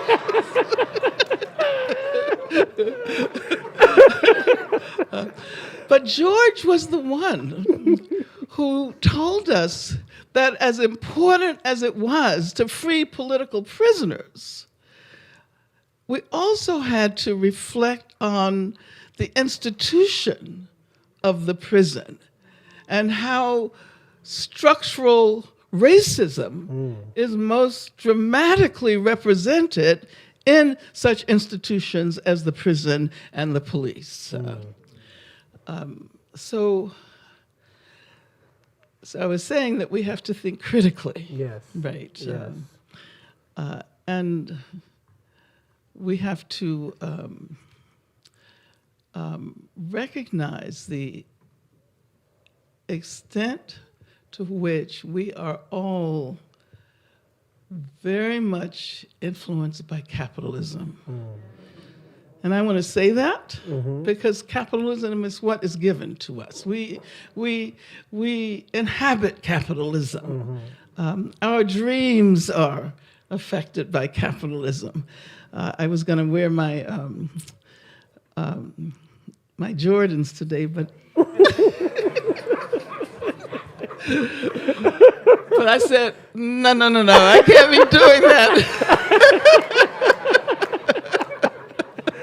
We all need our guilty pleasure. Somebody say amen. I'd love for you to say a little bit more about Black August, particularly because, you know, a lot of us are still learning about it. I mean, it's really interesting how things can happen in our country, in our own, you know, I'm from San Francisco. Things can happen a stone's throw from where I was born and raised, and I not even know about it. And it is almost as if one of the sinisterly brilliant things this country has been able to do is to keep us so unaware of both the levels and complexity of the oppression, but also the uninterrupted efforts to dismantle that oppression happening all around us at the same time. And so, you know, as we're still learning about George Jackson and Black August, I'd love for you to just, you know, again, from your historical journey and your participation in all of that time, what do you feel we ought to, all of us who are still learning about the fullness of what it means, what do you think we ought to be continuing to glean from the legacy of a Black August? Again, not something that was started in Ferguson, where a lot of us kind of, you know, started to practice it, but it was something that is. But then, you know, but that's okay. It is okay, That's but it can't we can't erase though. I think that's the thing that I'm just mostly concerned about is we can't erase the history because then we become ahistorical in our own struggle. And I don't want that to happen. And there's some of us who are church people that don't know nothing about Black August even to this day. So, and I know that to be true because when you bring it up, we still a little bit in the not know. Well, I think it's just now that we're beginning to see a more widespread consciousness of Black August, and there's so many ways we could talk about it. But I want to emphasize, first of all, that the observance of Black August emanates from the struggles of people in prison behind bars. And I think it's the only observance that has moved from the inside to the outside. And I say that because it's important for us to recognize today, even as we have a relatively mature movement for the abolition of imprisonment, for the abolition of the police, even as increasing numbers of people are aware of the need to do something about the situation in not only inside prisons, but in terms of detention facilities, in terms of the child protective services, and all of those carceral institutions that still define our lives in this country. So I think it is important to continue to remind ourselves that there is so much beauty, there is so much intelligence, there's so much brilliance that is incarcerated today. And therefore, observing Black August is one way in which we remind ourselves that we can take leadership from those who are inside. That those who are inside can help us move in the direction of a more equitable, more liberatory society. So for me, that's really important, especially now. And in that context, I want to, again, Dorsey talked about the fact that Ruchell McGee, who was my co-defendant, was released after some 64 years behind bars. I mean, that should literally be unimaginable. Yes. But unfortunately, it's not. And I was telling Dorsey that the first person who compared incarceration to imprisonment, in terms of my own experience, was Ruchell. And now, of course, everyone knows about that connection. There are scholars who have written vast numbers of books about the relationship between imprisonment and slavery.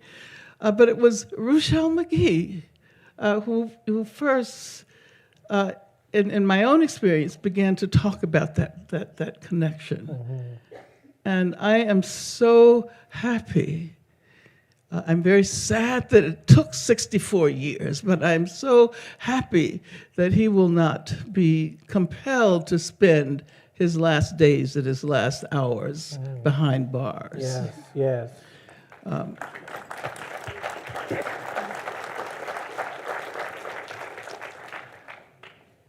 And what everyone else has said about Black August, the mandate to study, to reflect, and yes, also to fast. I haven't been doing that so well in that respect. But thank you so much for reminding me. I have another 10 days or so. I got the rest of my life to do it. So.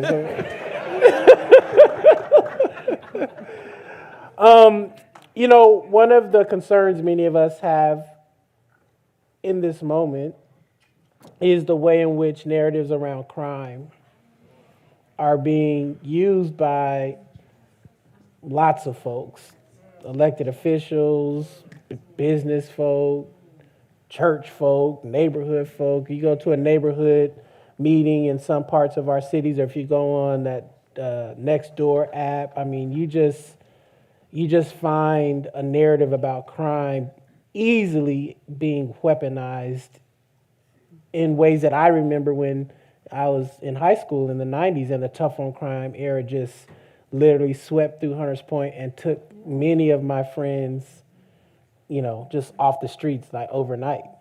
And but what's new about that? It's nothing new about it, but that's what's even more distressing, Dr. Davis, is it seems like people who should know better ain't doing better. And I'm wondering. Well, no, you're absolutely right. Mm-hmm. But who was it who was talking about historical amnesia? I think it was Phil who was talking about the kind of amnesia to which we are all subject. We do not learn growing up in a place like the United States of America to value history. And if we don't value history, we can't recognize that we've been through this already. Yeah. This has happened before. the major weapon that was used against the civil rights movement was the equation of Black liberation struggles and crime. I get really angry when I think about that because we should know by now. Yes. And what we're witnessing, I think, is an effort on the part of these institutions, the institution of the prison, the institution of the police, to recover from the effects of the movements around George Floyd and Breonna Taylor, and basically, what happened during the pandemic and the new consciousness that existed for a while of the structural character of racism. And so, there was a time when I was thinking in 2020 that this is the perfect time to guarantee that Mumia Abu Jamal is free. Yes. Because finally the police are on the defensive. Yes. And I had never, ever experienced a time in my years on this planet where the police were on the defensive.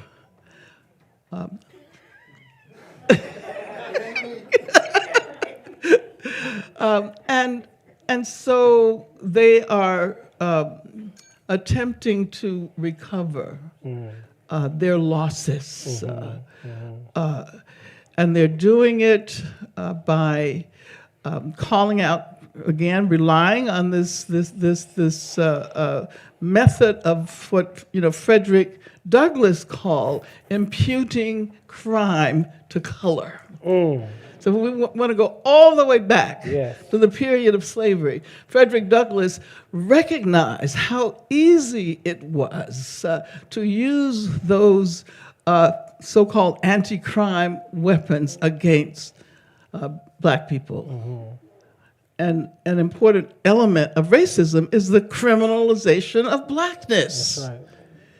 So we see this happening again. We see, I'm thinking about Cop City in Atlanta and the way in which they are attempting to create the largest training grounds for police, not only in Georgia and in Atlanta, but for police all over the country. And the assaults on the environmental movement in connection with that effort to strengthen the police. And being done under a Black Democrat, quote unquote, mayor, again, which complicates for many folks who, I don't want to just say this in a pejorative manner, but, are you politicized, are you progressive, are you woke, however you want to describe it. There was a time where it seemed much easier to identify your political enemy or antagonist.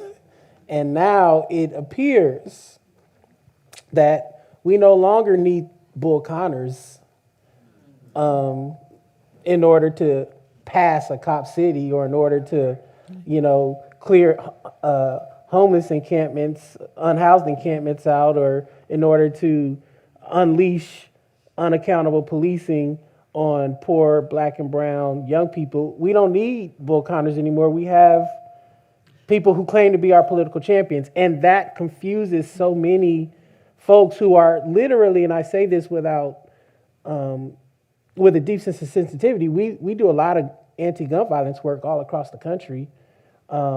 People are living in communities where they feel overrun by open air lethal conflicts between community members.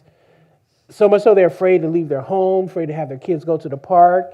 Who am I going to call? But then you realize sometimes if I call the police, I may be the one ending up dead myself. And so it's a hell of a conundrum. Lots of people, I think, are in to understand that I am surrounded by the ubiquitous nature of violence, and yet who is taking the time politically to create solutions that don't fall back into this amnesia? And that perhaps then is the role of the people organizing ourselves to ensure we have better elected officials and better legislators, but it does appear to me that there is a conundrum we have politically around this that is tied to not just the criminalization of black people. I don't know. I mean, yeah, of course we need better elected officials, but we have a tendency to give up our own empowerment and to hand it to elected officials and expect.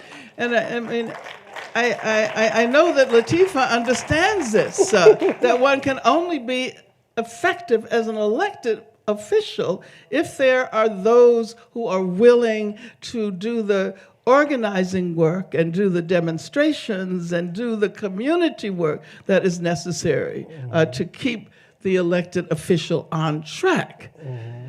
Elected officials are now saviors. I mean, if anybody's going to save us, it's going to be us. So I had to, in Atlanta, the city council had declared Angela Davis Day or something like that, and gave me this big award, and I had to give it back to them. I had to say, I'm sorry, but as long as you are in support of an institution that is going to increase racism and patriarchy and capitalism in this country and in the world, I cannot do that.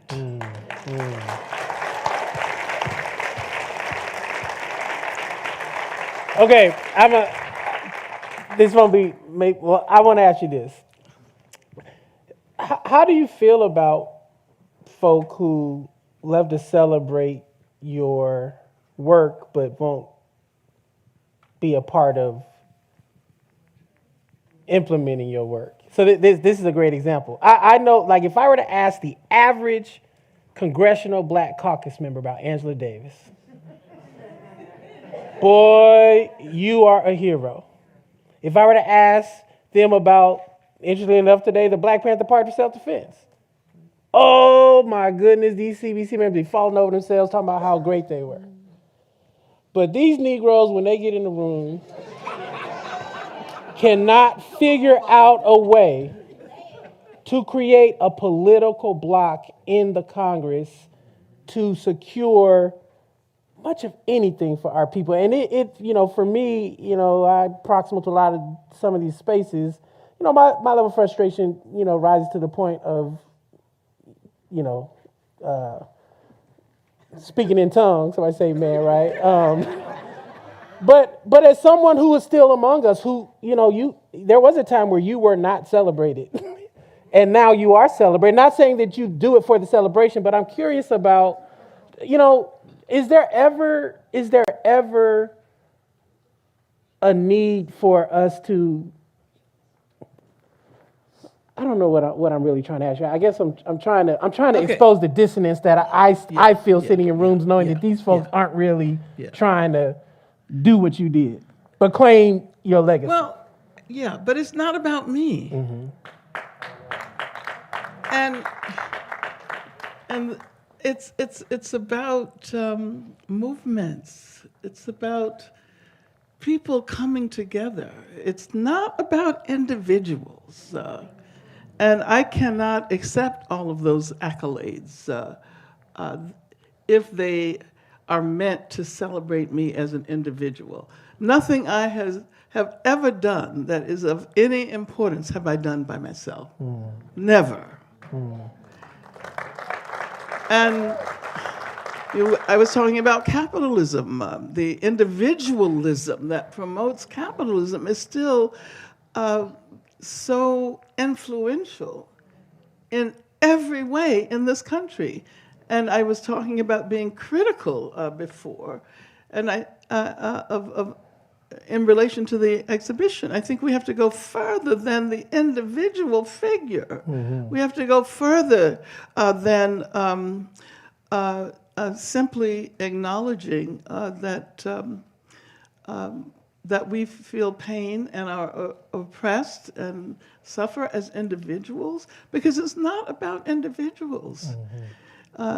And And we're not going to win unless we imagine ourselves as a collective, as a community. And so that's the only thing I want. I want acknowledgement for everybody who has participated in the effort to keep the struggle for freedom alive. I do not care about receiving individual accolades. Believe me. Yeah. Our last few moments, just in this format. Love to invite you to give us 2 quick thoughts. What brings you a sense of great hope? And what is a caution that you would offer to us, given the many ways threats and challenges are emerging? Well, what gives me hope is the fact that young people are just phenomenal. I mean, I marvel at the fact that young people who are political, who are doing this work, have a much more profound grasp of what it is we're fighting against and what it is we're fighting for than I ever did when I was young. So I'm happy that the work that many of us have done over the years has not only been taken up by younger generations, but it has been expanded. It has been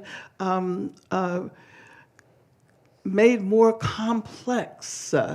As I often say, our political awareness was largely in terms of black and white. And of course, we know that the world is not just black and white. We know that it's not just this country, that we have to think internationally. We have to have a kind of internationalism. We can't think only of black and white because that's a masculinist way of thinking about the world. When you say black and white, you're basically talking about black men and white men, right? And this is an era when we've seen the LGBTQ community rise up. There's so many amazing things that have happened recently in the context of the struggle. If we can effectively challenge assaults on trans people, and if we can, within such a relatively short period of time, learn how to use pronouns differently. If we can change the what is represented as the normal, not by folks like what's his name down in Florida, DeSantis. Yeah.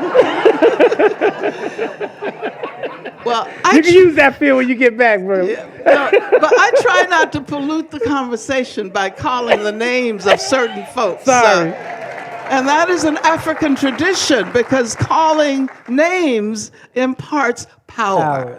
So we want to Can I call him the devil still? Or? Yeah, that's okay. That's okay.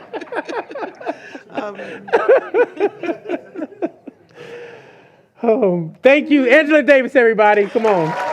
Wonderful, wonderful. All right. Now, we're going to do something a little different.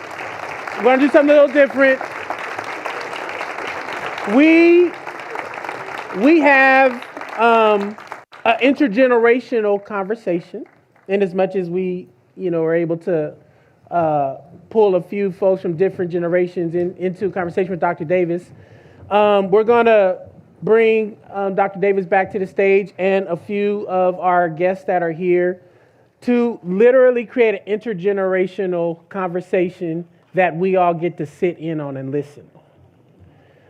We thought it would be powerful to have this form of dialogue with Dr. Davis whereby they can engage her with questions, inquiries, particular things that are on their heart and mind. And rather than her just being peppered with questions outside of a context of relationship, there will be folks that she's in relationship with that will allow us to get an opportunity to see what sitting at the feet of an elder feels like and looks like as we continue to commit ourselves to a season of Black August, perhaps that extends beyond just 1 month. And so we're excited to be able to bring these folks to the stage. Turn attention to the screen. We got another little video to help ground us in what we continue to believe is an important acknowledgement of the persistent and insistent reality of state violence in this country to too many of our loved ones. And following the video, we will jump into a wonderful dialogue with Dr. Angela Davis and friends.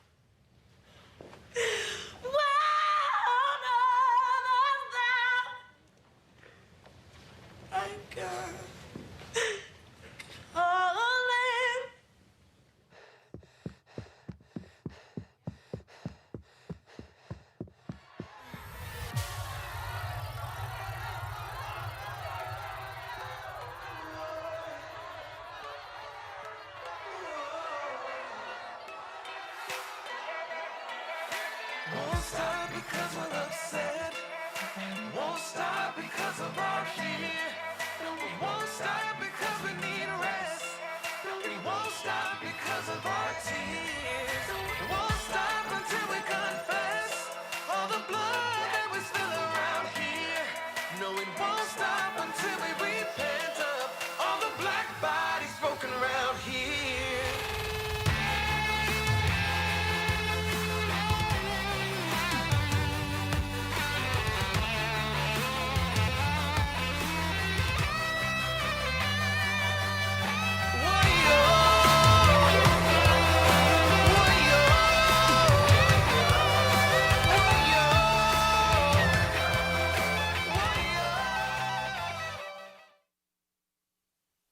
Join us again here at the center chair. We have two more conversants that are going to join us. I'm going to read their bios because I haven't had a chance to introduce them just yet. And of course, my thing just, okay, here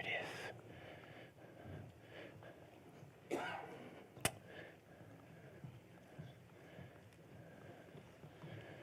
Aida Miriam Davis, born to an Ethiopian family in Baltimore.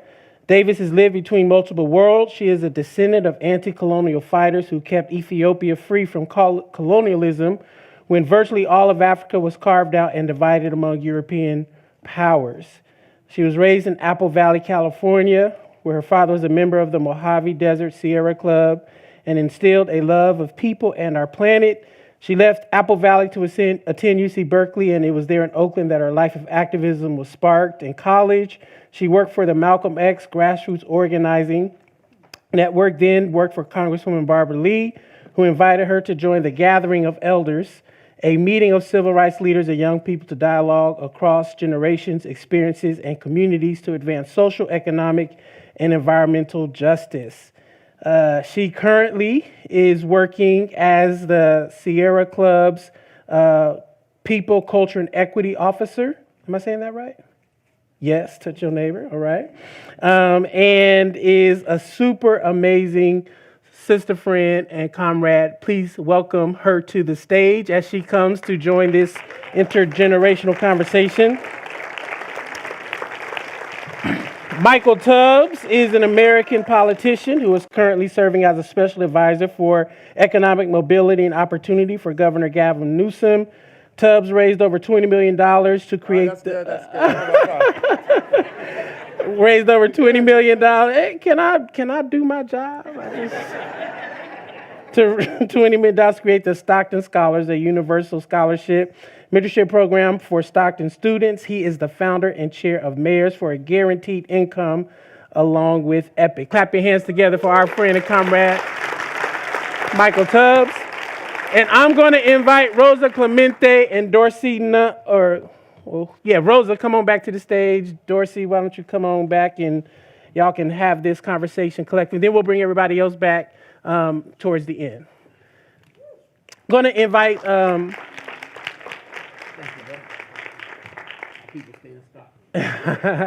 Aida and Tubbs, you all are coming into the conversation, so feel free to go ahead and start it off, and y'all just flow for about 30 minutes. Well, thank you for having us. This feels like a meeting of family.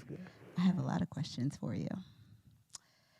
Resistance is relational, it's not reform, and it is collective action. And so in Montgomery, there was a melee. Some people called it fade in the water. There were many names for what happened in terms of... No, we're not talking about bus boycott. We're talking about collective self-determination. And so I'm interested in your thoughts on sort of people coming together, responding to violence, resisting violence, and what that means, for all of us. I think there's the respectability politics, right? There's how we should react, and then there's saving Black lives. So would love your thoughts. Thanks, Aida. Can I say that you're my niece? Yes. I just asked her if I could say that she's my niece. Yes. I'm very proud of that. Yes. Okay, Montgomery, yes. Yes. You know what I thought about when I learned about that amazing display of collective resistance? Yes. Yes. I thought about a time when I was living in LA, and it was right after the Black Panther Party office was attacked by the police. That was 1968. Was it 68? Mm-hmm. And we were demonstrating outside of the Black Panther Party office in an attempt to protect them from further assault by the police. And then suddenly, and there were elected officials with us too, by the way, suddenly they decided to attack. And somebody says, "Well, don't you know this is Mervyn Dimerly? He's a legislator in Sacramento." And the cop looked at him and just hit him over the head with a baton. And we began to run. All of us, it was a large picket line. We had no idea what we were going to do because we were literally under violent attack by the cops. And then we ran down a side street, and suddenly doors began to open. People in the community, called us in, and within about 30 seconds, everyone who had been in that picket line was in a home, inside a home. And we don't know what might have happened had not that occurred. But that was one of the most amazing experiences of my life. And when I learned about Montgomery, I remembered that. And I remembered that these were not necessarily people whom we had organized. These were not necessarily people who called themselves a part of the movement. But it was an indication of what movements do and how movements bring vast numbers of people together. And not only those who are the most conscious ones and the most active ones, but they affect ordinary people. They create a different sense of the need to stand together with our comrades, with our sisters and brothers. So thanks for raising that. Yes. And we need to do that in, where are we now? San Francisco? Yes. Oakland. Yes. Especially in Oakland. Yes. Yes. Yeah, in the spirit of Black August, I'm just really taking everything in. I think it's been incredible to hear your reflections, your reflections as someone whose father's been incarcerated for the last 33 years, and thinking about how even in prisons, as you said, there's so much talent.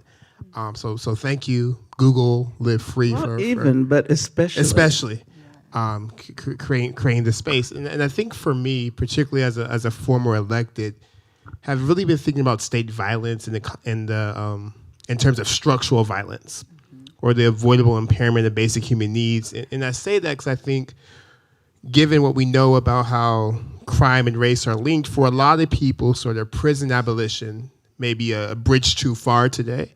But I think we could get a lot of people sort of focused around this idea about violence being poverty, or violence being avoidable lack, or violence being the ways in which, as you said earlier, our institutions are organized that create these outcomes, as Lateefah said earlier, that cause our babies to die prematurely or before the age of 50.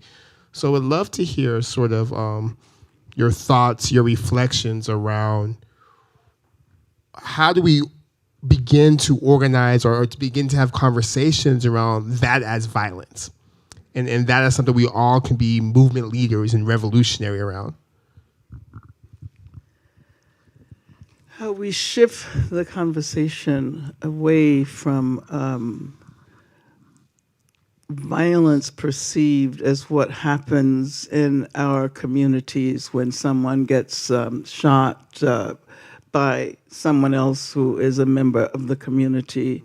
How we shift it to urge an understanding of the structural character of state violence. I think what is really important, I'm going to bring, I mentioned patriarchy at one point, but I haven't used the F word, the feminism word, because I think that anti-racist, anti-capitalist feminism has taught us how to understand the connections, the intersectionalities, if you will, among various modes of violence. And I remember when a young woman who was in prison made the connection between intimate violence and state violence by saying that what I have experienced in these institutions, I have already experienced in relation to a violent partner. And it feels exactly the same. There's no difference in the way it feels. And, this is why I think, as has been pointed out, that reflection and study is so important. These insights don't come automatically. As a matter of fact, precisely because of the impact of ideology, we are shielded from those insights. We're led to believe that violence is something that is wielded by young Black man who hasn't had any opportunities and who learns that the way to demonstrate power is with a gun. Yeah, that's one mode of community violence, but if we think about it in conjunction with state violence, with institutional violence, that repeating myself, like I was trying to say to that reporter who was interviewing me when I was in jail, and you saw the clip earlier on at the beginning of the program. I was saying, why is it that people always assume that is the most important manifestation of violence? Why can we not see that the institutions that constitute our society are the source of the worst kind of violence, and that racism is violence? So this is let me just say this is why we need study. This is why we need reflection. This is why Black August is important, because it emphasizes study and reflection and meditation and collective work. Does that make sense? A lot of sense. Okay.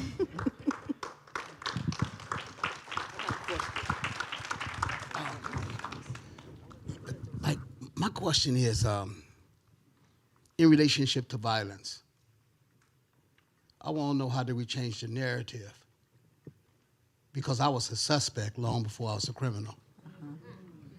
The acts of violence had been perpetrated probably most of my black ass life.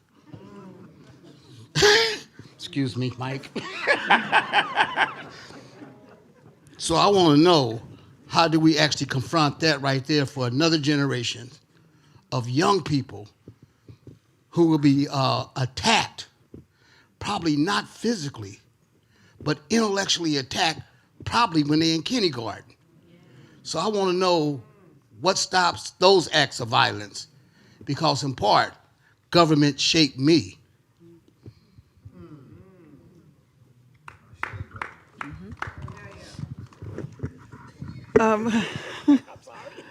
Dorsey. But I think you're absolutely right to think deeply about the interconnections, and violence doesn't happen because there are individuals who have violent proclivities. I mean, there may be individuals who have violent proclivities, but when you consider the fact that everything about the society we inhabit is violent, why don't we ask questions about the violence of the police?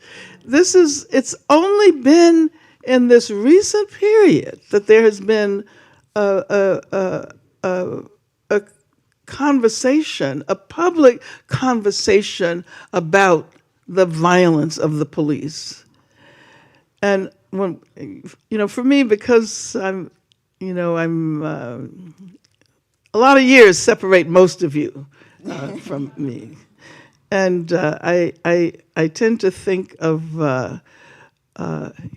something that happened in 2012 as just the other day, right? You know how that is. And I'm thinking about the fact that before the Dream Defenders, we did not have the kind of serious public conversation about the nature of violence. And this was Trayvon Martin. Were we willing to accept one more example of vigilante violence, which is related to racist police violence? The fact that we generally tended to conceptualize them as individual acts, and that we assume that the way to address it was also an individual process, an individual process of dealing with the particular vigilante, bringing the particular vigilante to justice, and only doing that. And I think what's so exciting about this period is, despite all of the problems, many people are aware of the fact that you can't just get rid of police violence by addressing the perpetrator of the violence. The violence is a part of the machinery of policing. And we cannot get rid of it until we change the way we think about public safety. Why do we think about police when we think about public safety? Why don't we think about housing? And why don't we think about education? And why don't we think about public health as connected to safety? That's a kind of complex conversation that needs to happen in order to address the particular kind of violence you were referring to, Dorsey.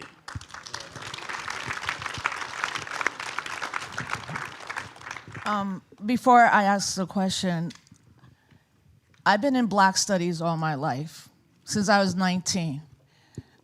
Africana studies at SUNY Albany, and then under the greatest, one of the greats. He passed away a year ago, Dr. James Turner, who recruited me to Cornell to write my master's on the Young Lords Party and counterintelligence. And through that, I had found out that after J. Edgar Hoover said the Black Panther Party was the most threatening domestically, the second ones they talked about was the Puerto Rican Independista movement, right? And Puerto Rico was colonized 125 years, particularly because where it sits in the Caribbean. And when it's time to go to war, they were using Vieques, Puerto Rico. But we got that through a 20-year campaign. It went away. So the violence I'm seeing now is banning Black studies, banning advanced placement classes, banning, teaching that slavery was great. It's almost like didn't we deal with that? And in the 60s and the 70s, the work of people who had never been in a college but benefited from the work on the outside. And I really think we need to sit with that, and we see what they're doing. But as someone who I identify as a Black Puerto Rican. I'm not Black and Puerto Rican, I'm a Black Puerto Rican because there's Black people all over the world, right? And what I've been seeing, and this is the question, when we talk about anti-Blackness, in the last, I would say 4 years, you're beginning to see the explosion of Afro-Black, Latinx, like all of these terms that we didn't create. That the conversation has switched. We're not talking about white supremacy, but what I'm seeing, I wonder if you're seeing it, is that now it is, quote, Latinx folks that are being viewed and a narrative created that we're the anti-Black ones. And every time it always goes back to the Dominican Republic, right? Dominicans are anti-Black, Puerto Ricans are anti-Black. My thing is the whole world is anti-Black. So if you're a Dominican person or somewhere from Latin America and the Caribbean, well, let's just say, look at the border situation. If those have been white Argentinian people, if that's white migrants and immigrants, they wouldn't be locked down in cages and their children taken away. Have you seen that around, because you were so important to the young lords, especially the women of the lords? When you see this thing of anti-Blackness and the narrative being put mostly on a group of people right now, what do you suggest in how we fight that narrative and counter it? Well, thanks for raising that question, Rosa, because I think it's very important. There's a way in which the term anti-Blackness is used that can be very divisive and that can often focus on other people of color as the perpetrators of anti-Blackness. What I would say is, for me, ever since I began to become political, Black was always a political concept. It was, if we had time, we could talk about the colonialism and the development of racism and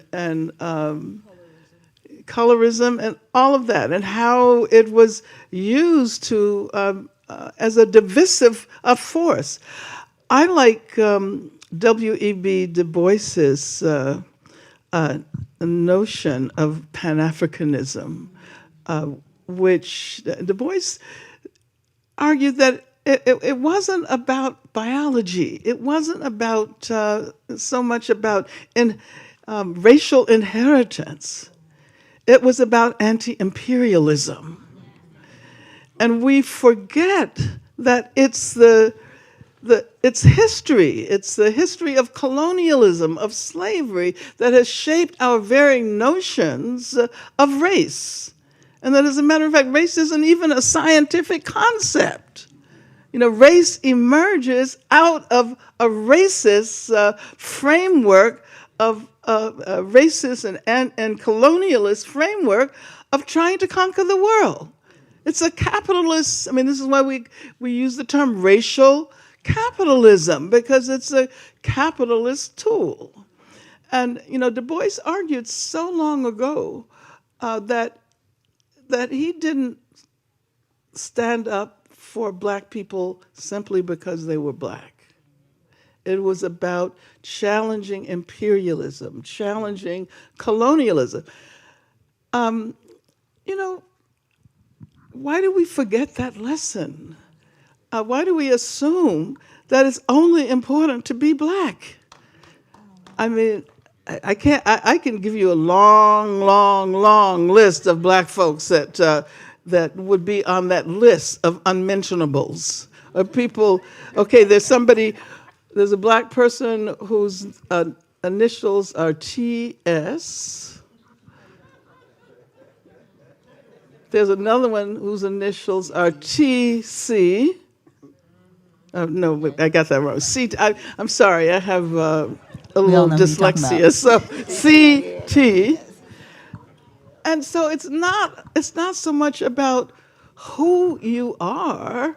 It's not about biological characteristics. It's about your willingness to be counted as a part of a global struggle to make the world more habitable for humans and non-human beings.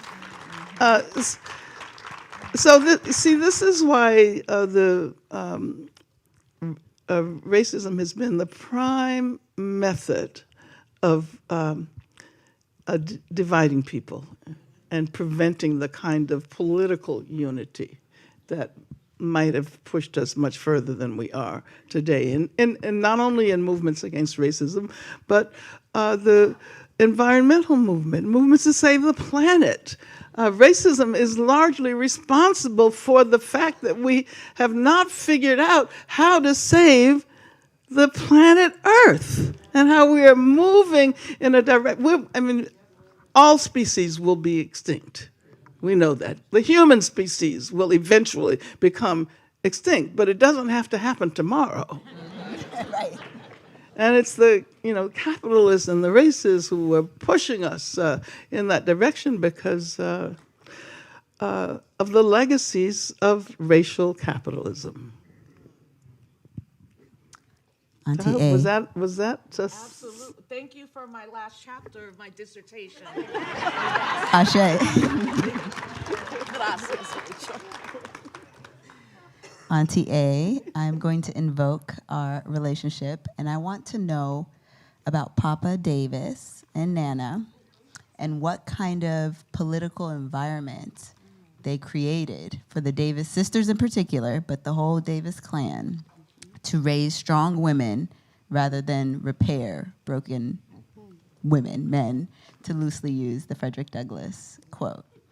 And I know some of those things, but I'm sure the audience would like to hear. Oh, that's a long story. But I will say that I am really grateful to my parents for having created a family environment that led all of us to try to figure out what we can do to change the world. I've said this many times, but growing up in Birmingham, Alabama, my mother always told us that things are not the way they are supposed to be. Whenever we complained about not being able to go to the amusement park or not being able to do this, she would say that things are not organized the way they are supposed to be. And I think of that as my first lesson in critical theory. Because she urged us to imagine the world the way it should be. and to therefore learn how to inhabit this world of segregation, which we had no choice in that, but to inhabit a different world, a world that we would be responsible for building. And I think that that is what many people in prison are doing right now. And Dorsey can affirm the fact that the only way you can survive behind bars is in the imagination, is by living in the imagination, imagining a world that's free. And that's what my parents gave us. Thank you. Yep.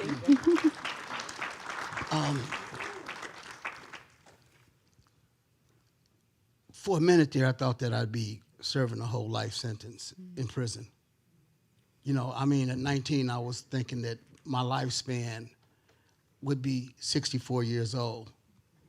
And I was deducting 19 out of the 64 to figure out how much longer my sentence would be. I never imagined that I would be where I'm at. I never imagined going to South Africa with you. You know, one of the places I also went to was New Zealand. And when I was in New Zealand at Mount Eden Prison visiting people, what was sketched on the wall of a prison yard was the name of the gang, was the Black Power Gang. And their symbol is the symbol that I have on my hat right now.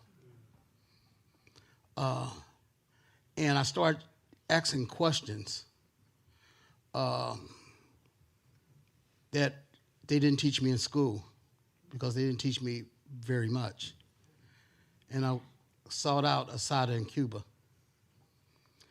And one of the questions that I asked Aida was, how come the international community wasn't holding the United States responsible for the practice of slavery as identified in the 13th Amendment and Article 1 in Section 6 in the California Constitution, because those 2 million people that are being held are not necessarily free from generating resources for a whole bunch of other folks.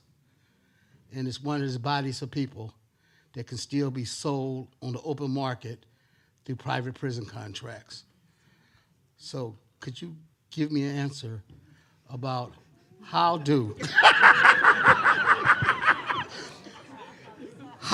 internationally are we looking at the question of slavery as practiced by the government? Is there much difference between individual plantation owners and government plantation owners? So I'd like to know, how do we get international support to end slavery, at least here?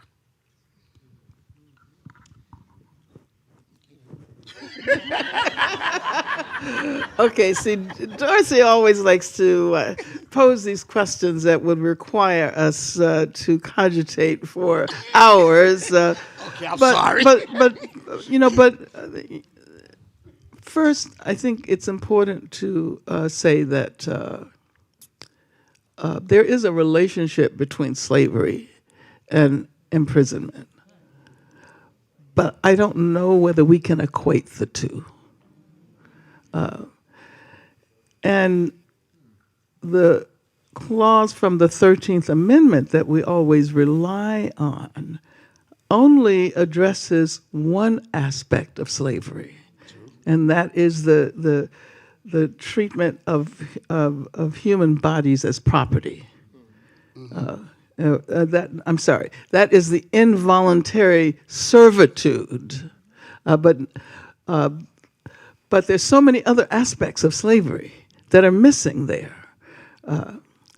And I mean, slavery spawned the racism that still infects our institutions. Slavery was responsible for the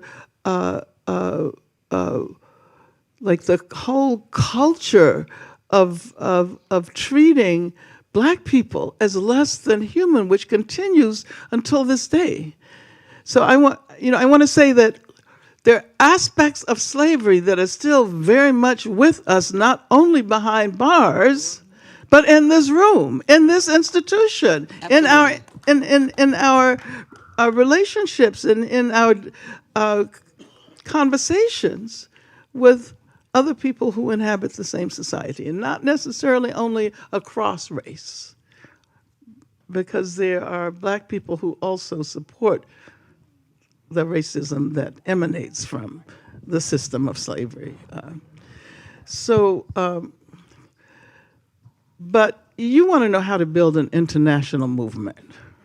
Absolutely. I'm leaning forward. And I want to emphasize that because I think that's the only way we can move forward these days. And because we live in the United States of America, we often think of ourselves as isolated.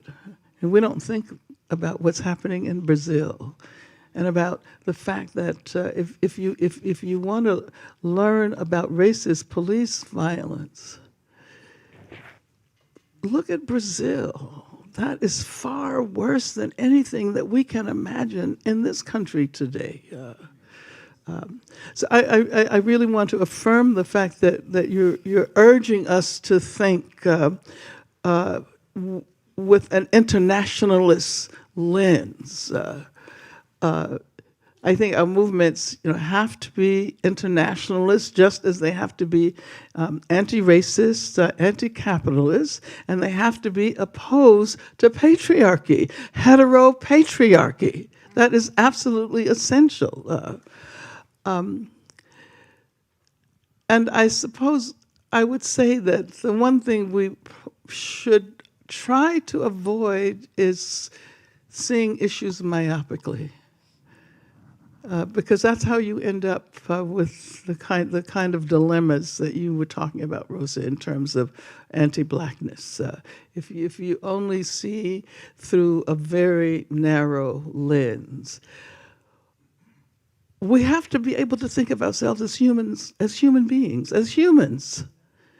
And as a matter of fact, I think that probably people who have struggled for freedom are the best examples of what it means to be a human. The very notion of the human is already infected with racism because we try to imagine the human and we think white, right? So, I'm just offering you some frameworks within which to think about, how we might go about building an internationalist movement that is designed to abolish imprisonment as the current mode of punishment, and to perhaps emphasize that we need to think about other ways of addressing those issues. Hey, Angela, when I was on the yard at Mount Eden Prison, talking to a group of Maori, right? They said that they were Black, and they probably started having that particular notion develop as a result of the 1968 Olympics and everybody pumping their fists in the air. So there might be other Black people that are being recognized that I didn't even have I couldn't even imagine running into that embrace of people who look like Native Americans more so than African Americans. And so I just want to tell you. But also, for a very long time in the UK, Black was used as a political term, bringing together people who were the victims of colonialism. So Black was a political term. It wasn't about the particular color of your skin. It was about struggle. It was about standing up and fighting back. And I think people all over the world have adopted that. In India, for example. Mm-hmm. So, let's not put too much currency on the way in which we in this country tend to use the term Black. We can learn from people in other national context in other parts of the world? I'm encouraging. Yes. I'm encouraging people to travel internationally, because to the most part, I'm not seeing formerly incarcerated people getting outside the United States enough to actually have informed opinions about the rest of the world. So I'm encouraging that. Okay, I see Pastor Mike standing up. Oh, yeah, I'm sorry. I'm going to invite Phil and Lateefah to come to the stage, but I just want to acknowledge, my staff just pointed out, someone even took black out of our title, touch your neighbor, which is just a resistance to. So black is a bit of a threat to somebody, no matter how you describe it. Yes. If I do it quick, I just want to briefly address the UN conference? Okay, just give me 1 second. So one of the things that I really want us to just spend our last few moments is just giving folks an opportunity. We've covered lots of territory today. Hasn't it been amazing? Hasn't it been wonderful? Yes.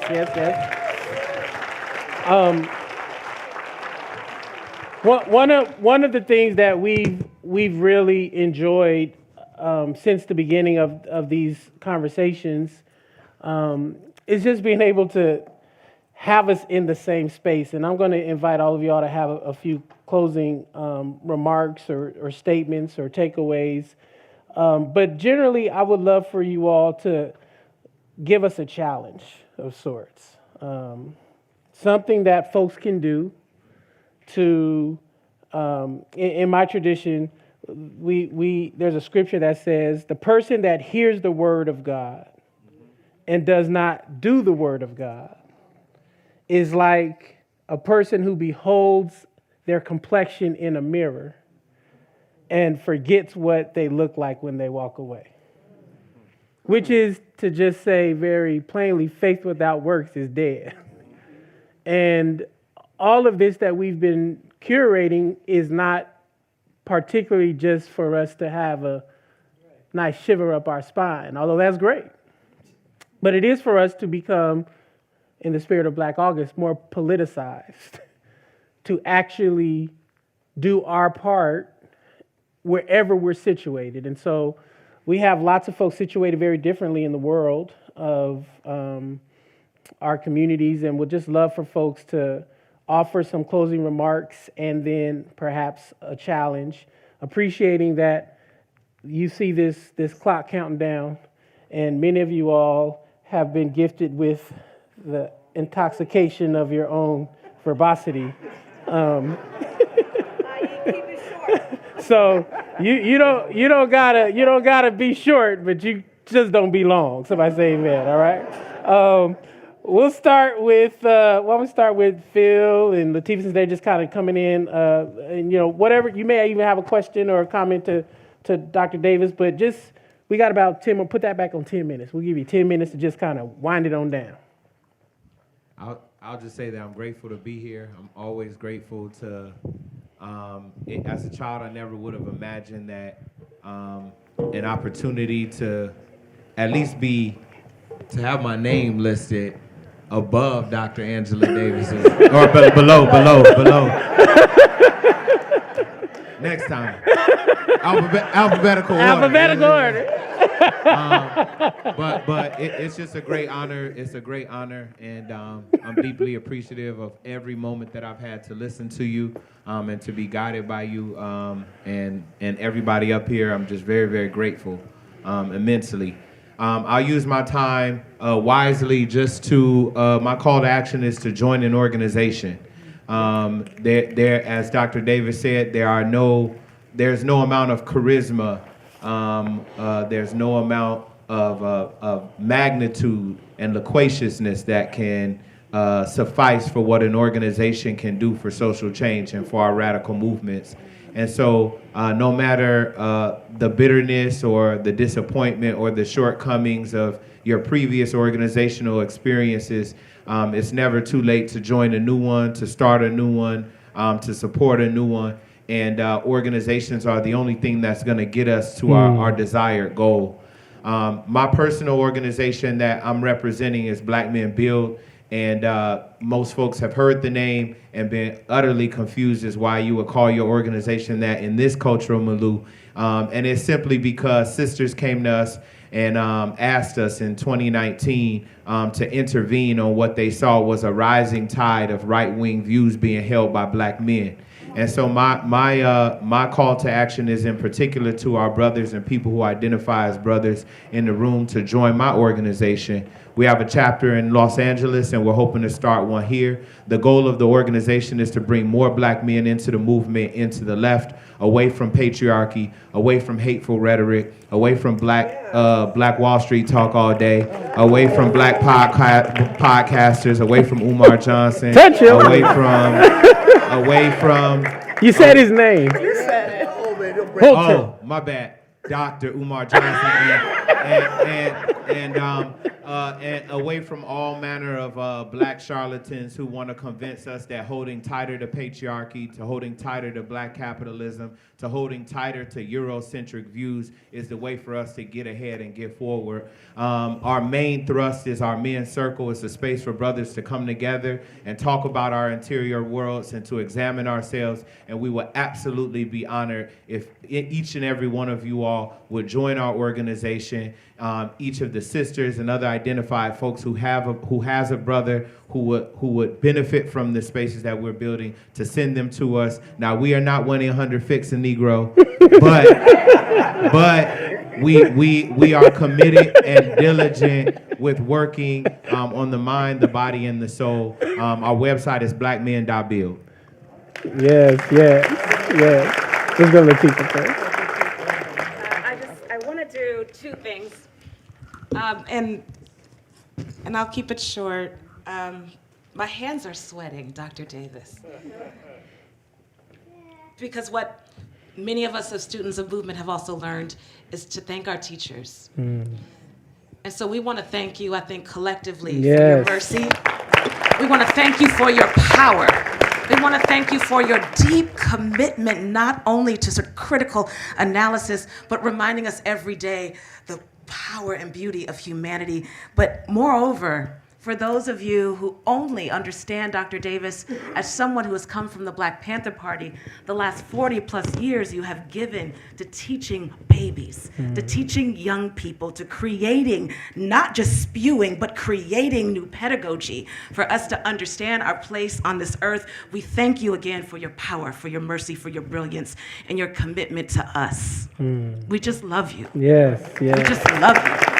We just love you so much. And if any of us could just do just a piece of what you have done, a piece, a small fraction, we would have to do no more.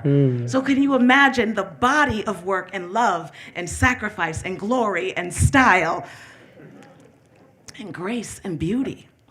You remind us what is possible living a fierce life of intellectualism and revolution while never compromising a politic. And it just gives me chills to understand that we can be in space with you. That being said, there is a young man in this crowd. He is the grandson of Baba Shaka and Mama Ayana, who are the creators of Black August. Come on, we need to see your face. And why I say this, come on, baby. Why I say this, because there in California is a place for him that has been funded, and it is behind a prison wall. There are more spaces for this baby funded than spaces for him at the California State University, and that are funded under the University of California. I believe our call to action isn't just in the politic. It is in the movement that must keep going to make sure that this child, a deep descendant of freedom fighters, has a place not only at the table, not only at the dais, but at the center of the humanity of the young people that will come after him. Give him love.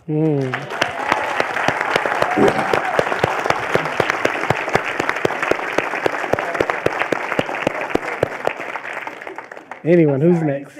And he's like, why did I get called up here? But you are a reminder of how precious and beautiful and the clarity of the black skin of the young people we saw painted in the depiction.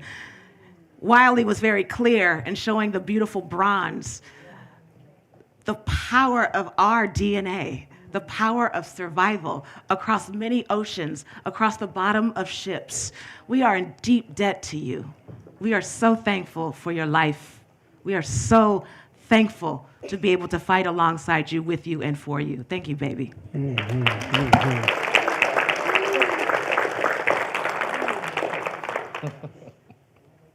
Not all at once. Go ahead. No, yeah. I just want to encourage people to, 22 years ago, I was blessed to go to the UN conference against xenophobia, related intolerance. Over 10,000 people from around the world. But I was part of Third World Within that Richie Perez founded before he passed away. And then there was the Durban 400. The day the United States left the dais of all political leaders, 2 hours before that was the United Nations finally passing that slavery is a crime against humanity and calling into question the Palestinian right of return. And I'll tell you, I left there like, this is it. We moving, the world is, and then September 11th happened. Because I landed in New York on September 11th. And when I got off that plane, we saw the tower get hit, everyone on the plane. If you look at images, there was not one cloud in the sky that day. They told us, we don't know what's going on. If you're an American citizen, your passport, and go. And as my dad is picking me up, the chaos is happening. We then see the plane hit the other tower. I got home that night and I cried to my mom and dad. I said, they are gonna stop everything we just accomplished. So I encourage people to learn about that. Read books, not Google, Wikipedia, actual books. Read books, read theory, methodology. Join an organization, support one, and support someone on the inside. For me, the new organization I started is called the Black Latinx Media Collective, because as a Black Puerto Rican and seeing also younger people using terms like Blaxican, we need a media collective that will speak to. I encourage anybody here, especially young people, if you say you're Mexicano, Ecuadorian, Latino, Latinx, Hispanic, and all of that, don't worry. It takes a minute when we start bringing this stuff home to our families, right? We got to sit with them and break it down. But that's what we have to do. So you can go to my website, rosaclemente.net, and see the work around that, and that we have to kill the narrative in our community that we're everything but Black, that we're everything but African descendant people. Thank you, thank you. I will keep it Black and keep it brief. To your point, Black people, we were African before we were anything else. To be a child separated from their mother does not make them any less a child. As an Ethiopian and a Black woman, it has been critical to me to understand what Auntie A, Dr. A, all the names, has shared, which is we have an emancipatory vision that is our gift, our inheritance, our birthright. We can see the world as it should be. And my call to action, or my sort of thought for you all, is how are you imagining a world that isn't here, and what are you doing to get toward that? Every day. How do we decenter whiteness every day, like you saw in that exhibit? Whether it's the black walls, it can be small things, but what are the everyday things you can do to decenter white, heteronormative, dominant culture? Thank you, thank you, thank you. I'll be really brief. Really two things. I think on reflecting on Black August, and I think the fact that we have a pastor here convening us, I was reminded of the words of Isaiah 61. So I'm just going to read a little bit of it, because I think it really kind of illustrates what we've been talking about, but also the exhibit. It says, the Spirit of the Sovereign Lord is on me, because the Lord has anointed me to proclaim good news to the poor.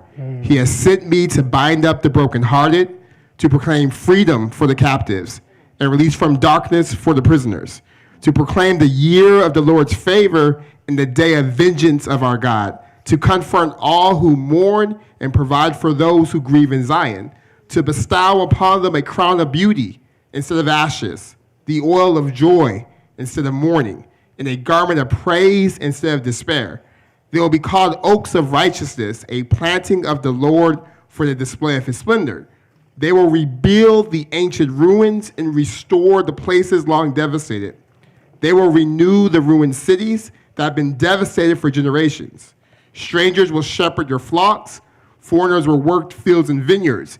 And you will be called priests of the Lord, and you will be named ministers of our God. You will feed on the wealth of nations, and in their richness you will boast. Instead of your shame, you will receive a double portion, and instead of disgrace, you will rejoice in your inheritance. And you will inherit a double portion in your land, and everlasting joy will be yours. And last verse, for I, the Lord, love justice. I hate robbery and wrongdoing. In my faithfulness, I will reward my people and make an everlasting covenant with them. Their descendants will be known among the nations, and their offspring among the peoples. All who see them will acknowledge that they are the people that the Lord has blessed. And then my challenge will be, and you talked about this, Phil, sitting with elders. 10 years ago, I went on the freedom rides with some of the original freedom riders, and we spent 10 days going to every stop where they stopped. And as we approached Anniston, Alabama, his name was Bob Singleton, he looked at me and he said, Michael, I was arrested on August 4th, 1961. Why is that day important? And I said, well, sir, you were arrested. If you weren't arrested, I wouldn't be on this bus, all these freedoms. Cause sometimes people fish for compliments. So I thought that's what was happening. And then he looked at me and he said, no, on that day, Barack Obama was born. And then he said he had no idea that the choice he made on that day would pave the way for a baby born in Black August 1961 to someday have the chance to be president. And then he looked at me and he said, what are you prepared to do today so that 50 years from now a child grows up in a world different than the world you grew up in? And I think that question is sort of what Dr. Davis has painstakingly been asking us for the past 2.5 hours, what all the other panelists have said. And I think it's really the question of both Isaiah 61, but also of Black August. It's really about not anything prescriptive, but one that's internal and reflective. And it's really, what are we prepared to do today so that 50 years from now, a Black August celebration isn't one talking just about violence and just about despair and just about what's broken, but also talks about how we've overcome.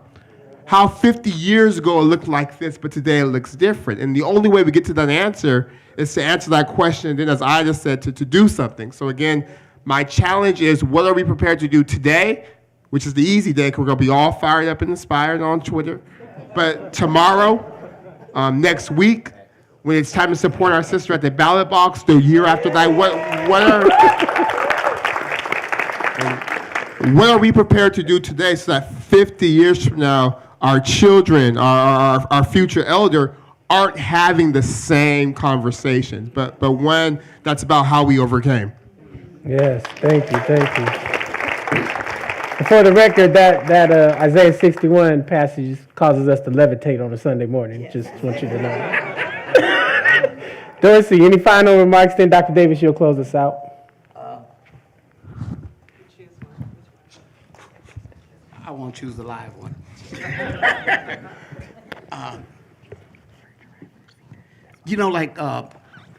I would ask you to call, most of the people in here is probably from California. I would ask you to call your senator and your assemblyman. I would ask you to encourage them to actually pass Assembly Constitutional Amendment 8, which prohibits the practice of involuntary servitude. In the Constitution and in California prisons. Now, there's a particular reason that I want to do it. is it to be the first time that people in California will have the choice to vote on the issue of slavery. The second reason I want it to happen is because if you actually put something on the ballot, other people will come to vote for you. Because if we don't have anything on the ballot of substance, we can't drive the population to go vote. So like, how do we get people to actually engage in democracy if there's nothing substantive that can vote for and that can make changes in their life? So I encourage you, I implore you to actually call your Senate, your senator, and your assemblyman and actually say, encourage them to vote yes when they get a chance, because you want the opportunity to vote on the issue of slavery in the state of California. And some other people can get a chance to actually hold office. Thank you. Final words for us as we prepare to. I don't know about. Is this working? It's on. Yes. I don't know about final words, but what I will say is that there is something that every single one of us in this room today can do. Mm. In the spirit of Black August, we can reflect. We can think about the consequences of our actions. And since we've been focusing on carceral institutions, I would like to ask all of you to try to imagine what it might be like to live in a world where these institutions don't exist.